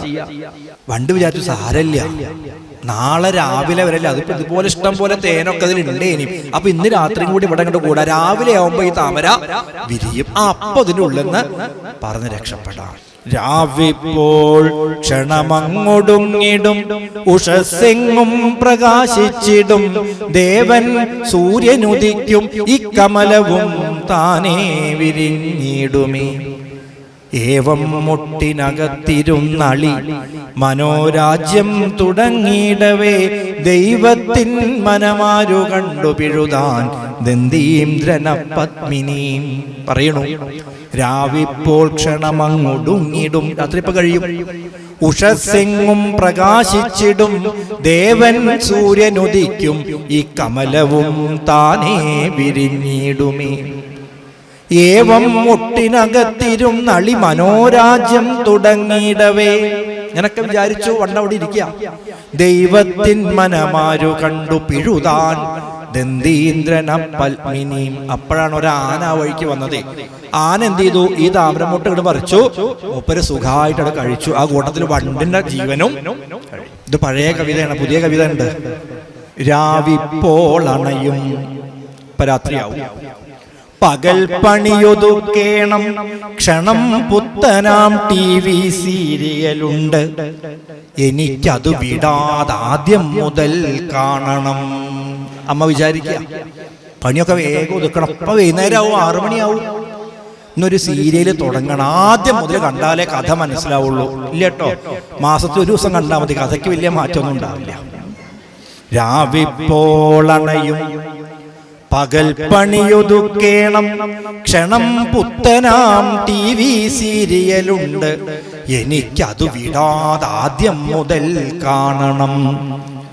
ഏവം ഹൃത്തിൽ നിറച്ചുറച്ചു കമലം തൻ ജോലി തീർത്തെത്തവേ. ഇപ്പൊ കമലം എന്നാണ് അമ്മയുടെ പേര്. ഇതൊക്കെ വിചാരിച്ച് പണിയൊക്കെ നേരത്തെ ഒതുക്കി ടിവിയുടെ മുമ്പിലിരുന്നു. അപ്പോഴാ കുഴപ്പം. ഹാ വിദ്യുൽ പ്രസരം നിലച്ചു, കരണ്ടട് പോയി. ഇത്ര അപ്പോ ഹാ വിദ്യുൽ പ്രസരം നിലച്ചലസി പോൽ തന്വങ്കിതൻ ഇംഗിതം. അപ്പൊ മൂക്കത്ത് വിരലും വെച്ച് കരണ്ട് പോയി, ഇനി ഇപ്പൊ എന്താ ചെയ്യാ നോക്കൂ. അപ്പൊ നമ്മൾ വിചാരിക്കണ പോലെ ഒന്നും നടക്കില്ല. അതാണ് ആയുസ്സു പോകുന്നതേതും അറിവില മായാസമുദ്രത്തിൽ മുങ്ങിക്കിടക്കയാൽ. തുടർന്ന് പറഞ്ഞു, രോഗങ്ങളായുള്ള ശത്രുക്കളും വന്ന് ദേഹം നശിപ്പിക്കുമേവനും നിർണയം. ഒരു 10ഓ 30ഓ വയസ്സൊക്കെ കഴിഞ്ഞാൽ ആദ്യത്തെ ആള് കേറി വരും. മധുരം തുടരുത്. അങ്ങനെ കുറച്ചങ്ങനെ കഴിയുമ്പോ അയാള് പറയും, അതെ ഒറ്റ സുഹൃത്ത് ഒരാളുണ്ട്, മധുരത്തിന്റെ ഒപ്പം കണ്ടാൽ പഞ്ചസാര പോലെ തന്നെ തോന്നും, ഉപ്പ് അല്ലേ, അതിന്റെ ഒരാളുണ്ട്, അയാളെ വിളിക്കും. പറയും, താനും കൂടി ഇങ്ങോട്ട് പോന്നോളൂ, ഇവിടെ നല്ലൊരു ശരീരം കിട്ടിയിട്ടുണ്ട്, ഞാൻ ഒറ്റയ്ക്ക് ഇവിടുന്ന് ബോറടിക്കുകയാണ്, നമുക്ക് രണ്ടാൾക്കും കൂടി എന്തെങ്കിലുമൊക്കെ പറഞ്ഞിരിക്കാലോ. അപ്പൊ ആദ്യം ഷുഗർ വന്നു, രണ്ടാമത് പ്രഷർ, ഉപ്പും പഞ്ചസാരയും വന്നു. അപ്പൊ അവര് പറയും, അതെ നമുക്ക് നമ്മുടെ മറ്റേ ആളെയും കൂടി വിളിച്ചാലോ. ആരാ? കൊളസ്ട്രോൾ. ഓ ഒന്നോട്ടെ. പിന്നെ അവർ പറയും, ഇങ്ങനെ ഓരോരുത്തരെ വിളിക്കണ്ട, നമ്മളിപ്പോ പുതിയൊരു വാട്സപ്പ് ഗ്രൂപ്പ് ഉണ്ടാക്കിയിട്ടില്ലേ, അതിലൊരു മെസ്സേജ് ഇട്ടാൽ മതി, എല്ലാവരും അറിയും. തുടർന്ന് പിന്നെ ഈ ലോകത്ത് എന്തൊക്കെ അസുഖമുണ്ടോ അത് മുഴുവൻ അവിടെ കയറി അങ്ങോട്ട് നിരങ്ങും. രോഗങ്ങളായുള്ള ശത്രുക്കളും വന്ന് ദേഹം നശിപ്പിക്കുമേവനും നിർണയം. ആരും അഹങ്കരിക്കണ്ട, ഏവനും എല്ലാവർക്കും വരുന്ന പേടിക്കണ്ട, എന്തെങ്കിലും ഒന്ന് വന്നിട്ട് തന്നെ ഇവിടുന്ന് പോകുള്ളൂ. ഈ രോഗങ്ങൾക്ക് വലിയൊരു ഒരു ഗുണം കേട്ടോ. ഭട്ടതിരിപ്പാട് പറയും, ഹേ രോഗാനനു യൂയമേവ സുഹൃതോ. ഭട്ടതിരിപ്പാട് പറയാ, അല്ലയോ രോഗങ്ങളെ, നിങ്ങളാണ് എൻ്റെ ഏറ്റവും അടുത്ത സുഹൃത്തുക്കൾ. എന്താ കാരണം? മറ്റ് സുഹൃത്തുക്കളൊക്കെ പല കാരണങ്ങൾ കൊണ്ട് നമ്മളെ പിരിഞ്ഞു പോകും. ഇപ്പൊ നമ്മളെ ഏറ്റവും നല്ല സുഹൃത്ത് എന്ന് വിചാരിക്കുന്ന ഒരാളുണ്ട് വിചാരിക്കുക, ഇന്ന് പരീക്ഷിച്ചോളൂ. ആത്മാർത്ഥ സുഹൃത്ത, ഇന്ന് ചെന്ന ഉടനെ ഒരു 10,000 രൂപ കടം ചോദിച്ചോളൂ, അയാൾ തരും. നാളെ രാവിലെ വീണ്ടും ഒരു 10,000 ചോദിക്കും. അപ്പൊ ചോദിക്കും, ഇന്നലെ തന്നെ അത് വേറെ ആവശ്യത്തിന് കഴിഞ്ഞു, താൻ ഒരു 10,000 കൂടി തരും, നാളെയും തരും. മറ്റന്നാൾ വീണ്ടും ചോദിക്കും, അതിന്റെ അടുത്ത ദിവസം വീണ്ടും ചോദിക്കും. 4 ദിവസം കഴിഞ്ഞാൽ പിന്നെ മൂപ്പര് ഫോണും കൊടുക്കില്ല അല്ലേ, പിന്നെ അങ്ങനെ സുഹൃത്ത് തന്നെ ഉണ്ടാവില്ല. എന്നാൽ രോഗങ്ങൾ അങ്ങനെയല്ല. ഒരിക്കലും ഇങ്ങോട്ട് വന്നാൽ നിങ്ങൾ എന്ത് ചികിത്സ ചെയ്തിട്ടും കാര്യമില്ല, അത്ര വേഗം ഒന്നും അവര് നമ്മളെ വിട്ട് പോലും, അത്ര ഇഷ്ടമാണ് നമ്മളോട്. ഇനി അഥവാ അവര് പോവുകയാണോ, നമ്മളീ കൂടെ കൊണ്ടേ പോകൂന്ന്, അവരൊറ്റയ്ക്ക് പോകില്ല, അത്ര സ്നേഹമാണ് നമ്മളോട്. അതാണ് രോഗങ്ങളായുള്ള ശത്രുക്കളും വന്ന് ദേഹം നശിപ്പിക്കുമേവനും നിർണയം. അങ്ങനെ ഇരിക്കുമ്പോഴാണ് നമ്മൾ എന്ത് ചെയ്യണത്? ബ്രാഹ്മണോഹം നരേന്ദ്രോഹം ആഢ്യോഹമെന്ന് ആമ്രേഡിതം കലർന്നിടും ദശാന്തരേ.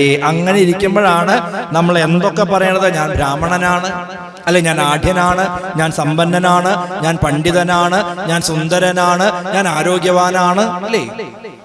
എന്തിനങ്ങനെ പലതിന്റെയും പേരിൽ നമ്മൾ അഹങ്കരിക്കണത്? എന്താ? ഈ ശരീരം ജന്തുക്കൾ ഭക്ഷിച്ചു കാഷ്ടിച്ചു പോകിലാം, വെന്തു വെണ്ണീറായി ചമഞ്ഞു പോയിടിലാം, മണ്ണിനു കീഴായി കൃമികളായി പോകിലാം നന്നല്ല ദേഹം നിമിത്തം മഹാമോഹം.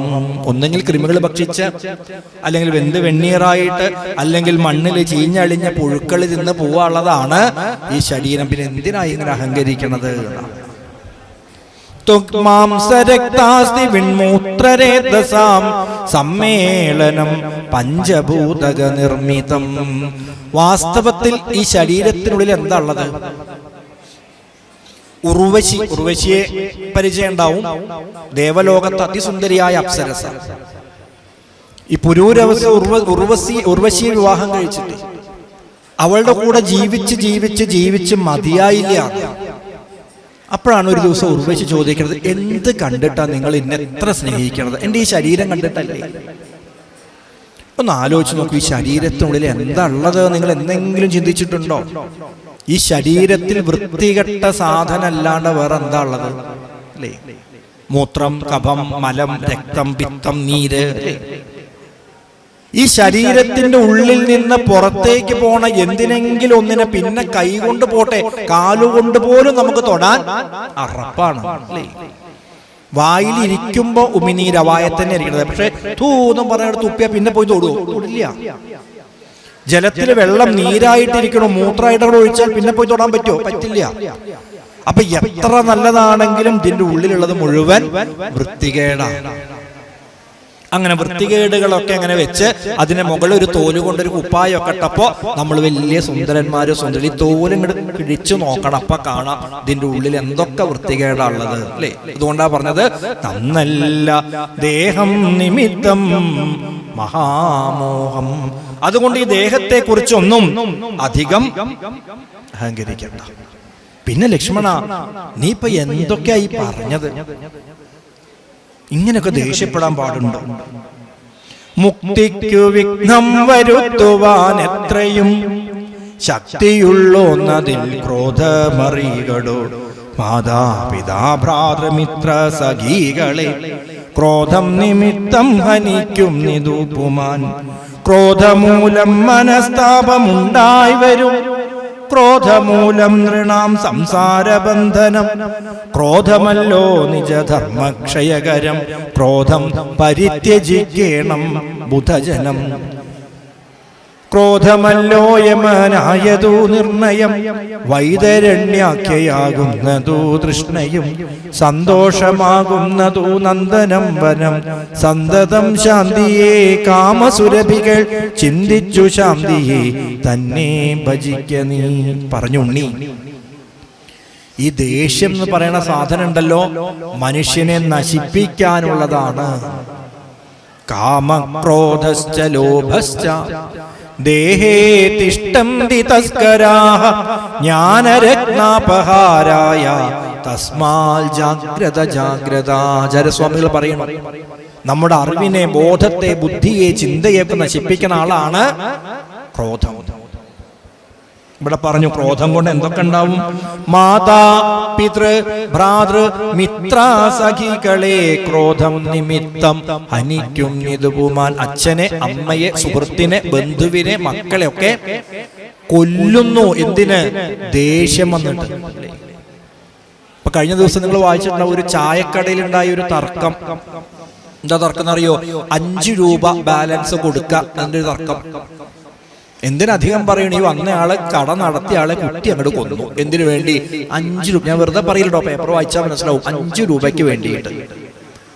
അപ്പൊ 5 രൂപ ആയിരുന്നില്ല അവിടെ പ്രശ്നം. പിന്നെ പറഞ്ഞു വന്നപ്പോ ദേഷ്യം വന്നു. ദേഷ്യം അടക്കാൻ പറ്റിയില്ല, കത്തിയെടുത്ത് കുത്തി ആളെ വധിച്ചു. ഇപ്പൊ എന്താ ഉണ്ടായത്? അയാളുടെ ജീവനും പോയി, ഇയാളുടെ ജീവിതം ജയിലിലുമായി. ഇപ്പൊ 5 രൂപ കൊണ്ട് വല്ല കാര്യം ഉണ്ടായോ? അല്ലേ? എത്രയുള്ളൂ. നമ്മളെന്നെ നിത്യജീവിതത്തിൽ ആലോചിച്ച് നോക്കൂ, എത്ര നിസാര കാര്യങ്ങൾക്ക് വേണ്ടി നമ്മൾ ദേഷ്യപ്പെട്ടിട്ടുണ്ട്. വെറുതെ ആലോചിച്ചാൽ മതി. അധികം ഒന്നും ആലോചിക്കണം. ഇപ്പൊ ഇന്ന് രാവിലെ എന്തിനാ ദേഷ്യം ഉണ്ടായിട്ടുണ്ടാവുമല്ലോ? രാവിലെ ഇന്ന് രാവിലെ ഇപ്പൊ എന്തിനാ ദേഷ്യപ്പെട്ടതെന്ന് ആലോചിച്ച് നോക്കൂ. നിസാര കാര്യങ്ങളാവും, എന്തെങ്കിലും ചെറിയ ചെറിയ കാര്യങ്ങൾ. അതുകൊണ്ട് ആ ക്രോധത്തെ ഇല്ലാണ്ട് ആക്കണം. പറയാനൊക്കെ എളുപ്പമാണ്, പക്ഷെ കുറച്ച് പ്രയാസമുണ്ട് എന്നല്ലേ. ഒരു ഗുരുനാഥൻ തന്റെ ശിഷ്യന്മാരോട് പറഞ്ഞത്ര, ഏതാ ഞാൻ ക്രോധത്തെ ജയിച്ചിരിക്കുന്നു, ഇനി ഇന്നു മുതൽ എനിക്ക് ക്രോധം ഉണ്ടാവില്ല. ശിഷ്യൻ ചോദിച്ചു, അപ്പോ അങ്ങക്ക് ഇനി ദേഷ്യം വരില്ല? ഇല്ല, എനിക്ക് ദേഷ്യം വരില്ല. എന്റെ മുഖത്തേക്ക് നോക്ക്, ദേഷ്യം തോന്നുന്നുണ്ടോ? ഇല്ല. കുറച്ച് കഴിയുമ്പോൾ ശിഷ്യൻ ചോദിച്ചല്ല, ഗുരുനാഥ അങ്ങക്ക് ദേഷ്യം വരില്ല? ഇല്ല, എനിക്ക് ദേഷ്യം വരില്ല. വീണ്ടും ചോദിച്ചു, അപ്പൊ അങ്ങക്ക് ഒരിക്കലും ദേഷ്യം വരില്ല? നിന്നോടല്ല എനിക്ക് ദേഷ്യം വരില്ല പറഞ്ഞത്. എത്ര പ്രാവശ്യം പറയണം? അത്രയേ ഉള്ളൂ. മൂന്നാമത്തെ വട്ടം ഇപ്പൊ ക്രോധത്തെ ജയിച്ച ആളെ മൂന്നാമത്തെ ചോദ്യത്തിൽ ദേഷ്യം. പറയാനൊക്കെ എളുപ്പമാണ്, പക്ഷെ എന്ത് വേണം? ബോധപൂർവം ശ്രമിച്ചുകൊണ്ടേയിരിക്കണം. കഴിയാത്തൊന്നല്ല കേട്ടോ, കഴിയും. അഭ്യാസേനത് കൗന്ദേയ വൈരാഗ്യേണ ച. ആവർത്തനം കൊണ്ട്, നിയന്ത്രിച്ചുകൊണ്ട്, അല്ലേ, ആവർത്തിച്ച് ആ ദേഷ്യത്തെ നമ്മൾ ഇങ്ങനെ പുറകിലേക്ക് ഒറ്റ ദിവസം കൊണ്ടൊന്നും സാധിക്കില്ലേ. മെല്ലെ മെല്ലെ മെല്ലെ മെല്ലെ മെല്ലെ അത് കുറച്ച് കൊണ്ടുവരും. ശ്രീകൃഷ്ണ ഭഗവാന്റെ ബാലലീലകളിലൊക്കെ കണ്ടിട്ടില്ലേ? അമ്മ ദേഷ്യപ്പെട്ടു വരുമ്പോ എത്ര വേഗ ആ ദേഷ്യത്തെ പുഞ്ചിരിയാക്കിയിട്ട് മാറ്റാം. ശ്രീകൃഷ്ണ ഭഗവാനെ അടിക്കാൻ വേണ്ടി ദേഷ്യപ്പെട്ടു വരികയാണ് അത്ര യശോദാമ്മ. ഭഗവാൻ ഒരടി മാറി നിന്നിട്ട് ഇങ്ങനെ കൈ തൊഴുതു, എന്നിട്ട് ഉറക്കി അങ്ങോട്ട് ചൊല്ലിത്രേ, കാളി കാളി മഹാകാളി ഭദ്രകാളി നമോസ്തുതേ കുലം ച കുലധർമ്മം ച മാം ച പാലയ പാലയ. സ്വാമി ചോദിച്ചു, എന്തപ്പ ചൊല്ലിയതല്ല, കണ്ടപ്പയ്ക്ക് അങ്ങനെ തോന്നി. കാളി കാളി മഹാകാളി ഭദ്രകാളി. അപ്പൊ അമ്മയ്ക്ക് ദേഷ്യം മാറിയിട്ട് എന്തായി?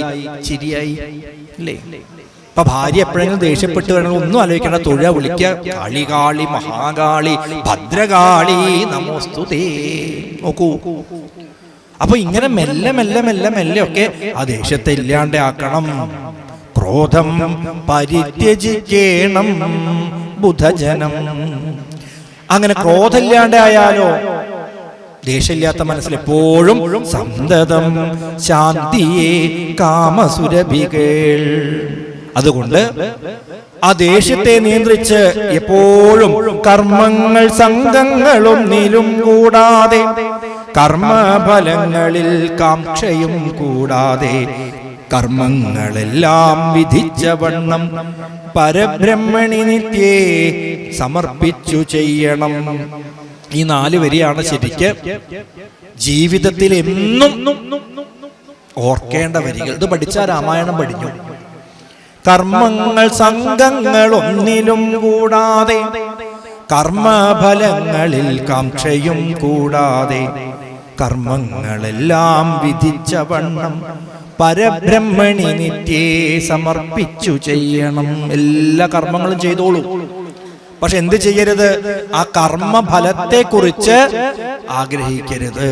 ഇതൊക്കെ തനിക്ക് ചെയ്യേണ്ട കർമ്മമാണ് എന്ന് പ്രാർത്ഥിക്കാം. കർമ്മണ്യേവാധികാരസ്തേ മാ ഫലേഷു കഥാചന മാ കർമ്മഫലഹേതുർഭൂമാ തേ സംഗോസ്ത്വകർമ്മണി ത്യക്ത്വാ കർമ്മഫല സംഗം നിത്യതൃപ്തോ നിരാശ്രയ കർമ്മണ്യഭിപ്രവൃത്തോപി നൈവ കിഞ്ചിൽ കരോതി സാ. പ്രവൃത്തി ചെയ്തോളൂ, പക്ഷേ അതിന്റെ ഫലത്തിൽ അമിതമായിട്ടുള്ള ആസക്തി വെക്കരുത്. എല്ലാം ചെയ്യണം. തെങ്ങിന്റെ തൈ കൊണ്ടുവരണം, നടണം, അതിനെ വളരണം, അതിനെ വളർത്തണം, അതിനെ നനയ്ക്കണം. പക്ഷെ എന്ത് വിചാരിക്കരുത്?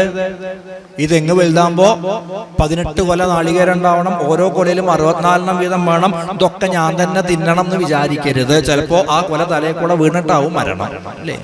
അത് ചിന്തിക്കണ്ട, വെച്ചോളൂ. നാളികേരം ഉണ്ടാവട്ടെ, നമുക്കല്ലെങ്കിൽ വേറെ ആൾക്ക് ഉപകാരപ്പെടട്ടെ, എത്രയേ ഉള്ളൂ. കർമ്മം ചെയ്യുക നമ്മുടെ ലക്ഷ്യം, കർമ്മഫലം തരും ഈശ്വരനല്ലോ. ഈശ്വര ചിന്തയിതും നേ മനുജന് ശാശ്വതമീ ഉലകിൽ.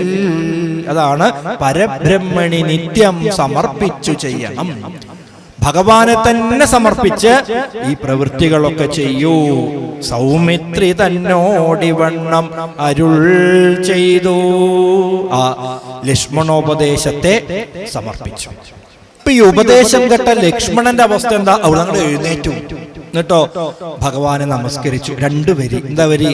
എന്നുള്ളിലുണ്ടായിരുന്നൊരു സംശയം നിന്നരുളപ്പാടു കേട്ടു തീർന്നു തുലോം. ഭഗവാനെ, അങ്ങയുടെ ഉപദേശം കേട്ടിട്ട് എൻ്റെ മനസ്സിലുണ്ടായിരുന്ന മതിഭ്രമൊക്കെ തീർന്നു പറഞ്ഞാൽ എൻ്റെ അപ്പോഴത്തെ വികാരം കൊണ്ട് ഞാൻ പറഞ്ഞതൊക്കെ എനിക്ക് ബോധ്യമായി ഭഗവാനെ.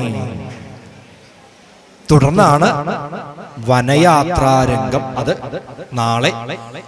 നാളത്തെ ആചാര്യന്റെ വിഷയമാണ് വനയാത്ര. ആ ഭാഗത്തേക്ക് കടക്കുന്നില്ല. അമ്മയോട് യാത്ര ചോദിക്കുന്നു. അമ്മ പ്രാർത്ഥിച്ചു. ദുർഗേ ഭഗവതി ദുഃഖവിനാശിനി സർഗസ്ഥിതിലയകാരിണി ചണ്ഡികേ, എൻ മകനാശു നടക്കുന്ന നേരവും കൽമഷം തീർന്നിരുന്നിടുന്ന നേരവും തന്മതി കെട്ടുറങ്ങിയിടുന്ന നേരവും സമ്മോദമാർന്ന് രക്ഷിച്ചിടുവിൻ നിങ്ങൾ. ഊണിലും കിടപ്പിലും ഇരിപ്പിലും നടപ്പിലും കാണണം ഭവാനെ ഞാൻ സദാഭിനിദ്രയെങ്കിലും.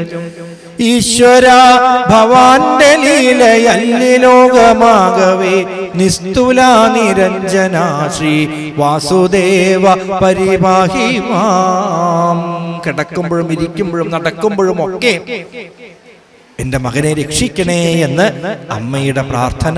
തുടർന്ന് സീതാദേവിയോട് വിവരങ്ങൾ പറയുന്നു. സീതാദേവി പറഞ്ഞു, മുന്നിൽ ഞാൻ നടപ്പവൻ, വിഷമൊന്നുമില്ല, ഞാൻ ആദ്യം എൻ്റെ പിന്നാലെ വേണം അവിടുന്ന് വരാൻ എന്ന് സീതാദേവിയുടെ കൂടെ ശ്രീരാമചന്ദ്രസ്വാമിയും ലക്ഷ്മണകുമാരനും വനയാത്ര ആരംഭിക്കുന്ന രംഗമാണ്. അത് നാളത്തെ ആചാര്യൻ നമ്മുടെ മുമ്പിൽ അവതരിപ്പിക്കും. അതൊക്കെ കേൾക്കാനും മനസ്സിലാക്കാനും ഒക്കെയുള്ള മഹാഭാഗ്യം നമുക്കൊക്കെ ഉണ്ടാവട്ടെ എന്ന് മാത്രം ഈ സമയത്ത് പ്രാർത്ഥിച്ചുകൊണ്ട് വീണ്ടും ഈ വർഷവും ഈ അമ്മയുടെ മുമ്പിൽ 2 ദിവസമെങ്കിൽ 2 ദിവസം ഇവിടെ വന്ന് അമ്മയ്ക്ക് മുമ്പിൽ ഈ വാക്കുകളെ പൂമൂടലായി സമർപ്പിക്കാൻ സാധിച്ചതിൽ വളരെ സന്തോഷം. തുടക്കത്തിൽ പറഞ്ഞ പോലെ കുഞ്ഞായിരിക്കുമ്പോൾ തന്നെ തുടങ്ങിയ ബന്ധമാണ് കടാമ്പുഴ അമ്മയോടും ക്ഷേത്രത്തോടും. അച്ഛൻ ആണ് ഇവിടെ ആദ്യമായിട്ട് രാമായണ പാരായണവും പ്രഭാഷണമൊക്കെ തുടങ്ങി വെച്ചത് ഒരുപാട് വർഷങ്ങൾക്ക് മുമ്പ്. അന്ന് ക്ഷേത്രത്തിലല്ല, അവിടെ ഒരു ഹോട്ടൽ അംബിക അല്ലേ, ഹോട്ടൽ അതിൻ്റെ ആ ഉടമസ്ഥയുമായി ബന്ധപ്പെട്ടുകൊണ്ട് അവിടെ അദ്ദേഹത്തിന് വീട്ടിൽ വെച്ചാണ് ആദ്യം തുടങ്ങിയത്. പിന്നെ അടുത്ത വർഷം നമ്മുടെ താഴെ കുളപ്പുരയിലേക്ക് മാറി. അത് കഴിഞ്ഞ് അങ്ങനെ മാറി മാറി മാറി മാറി അല്ലേ കുറേ വർഷങ്ങൾ. പിന്നീട് തിരുമാന്താംകുന്ന് ക്ഷേത്രത്തില് കുറച്ചുകൂടി അടുത്ത് എന്നുള്ള സൗകര്യം കൂടി നോക്കി അച്ഛൻ അവിടെ സ്ഥിരമായപ്പോൾ ഇവിടെ പിന്നെ ഇതേപോലെ എല്ലാവരും ചേർന്നുള്ളൊരു പാരായണ രീതിയിലേക്ക് മാറി. എന്തായാലും അനവധി വർഷങ്ങൾ രാമായണ ഉപാസനയുമായിട്ട് അച്ഛൻ്റെ കൂടെയും അല്ലാണ്ട് ഒക്കെ ഇവിടെ വരാൻ സാധിച്ചു. എന്തോ അമ്മയുടെ അനുഗ്രഹം കൊണ്ട് ഇനി പറയാലോ ഈ വർഷവും കൂടി അമ്മയെ സേവിക്കാൻ സാധിച്ചു. അതൊക്കെ നിങ്ങളെപ്പോലെയുള്ള സജ്ജനങ്ങളുടെ പ്രാർത്ഥനയുടെ ഫലം മാത്രമാണ്. ആ പ്രാർത്ഥന എന്നും ഉണ്ടാവട്ടെ എന്ന് മാത്രം പ്രാർത്ഥിച്ചുകൊണ്ട് ഈ വാക്കുകളെ കടാമ്പുഴ അമ്മയുടെയും ഗുരുവായൂരപ്പൻ്റെയും ഗുരുനാഥന്മാരുടെയും പാദങ്ങളിൽ സമർപ്പിക്കുന്നു. കരചരണകൃതം വാ കായജം കർമ്മജം വാ ശ്രവണനയനജം വാ മാനസം വാ പരാധം വിദിതമവിദിതം വാ സർവമേതൽ ക്ഷമസ്വ ശിവ ശിവ കരുണാബ്ധേ ശ്രീ മഹാദേവ ശംഭു. കായേന വാചാ മനസേന്ദ്രിയേർവാ ബുദ്ധ്യാത്മനാ വാ പ്രകൃതേ സ്വഭാവാൽ കരോമി യദ്യൽ സകലം പരസ്മൈ നാരായണായേതി സമർപ്പയാമി. സർവമംഗളമംഗല്യേ ശിവേ സർവാർത്ഥസാധികേ ശരണ്യേ ത്രംബകേ ഗൗരി നാരായണി നമോസ്തുതേ. ശരണാഗത ദീനാർത്ത പരിത്രാണപരായണേ സർവസ്യാർത്തിഹരേ ഗൗരി നാരായണി നമോസ്തുതേ. കാടാമ്പുഴമ്മേ ശരണം ശ്രീ കാടാമ്പുഴമ്മേ ശരണം ശ്രീ കാടാമ്പുഴ അമ്മേ ശരണം. സ്വസ്തി പ്രജാഭ്യ പരിപാലയം താം ന്യായേണ മാർഗേണ മഹിം മഹീശ. ഗോ ബ്രാഹ്മണേഭ്യ ശുഭമസ്തു നിത്യം. ലോകാ സമസ്താ സുഖിനോ ഭവന്തു.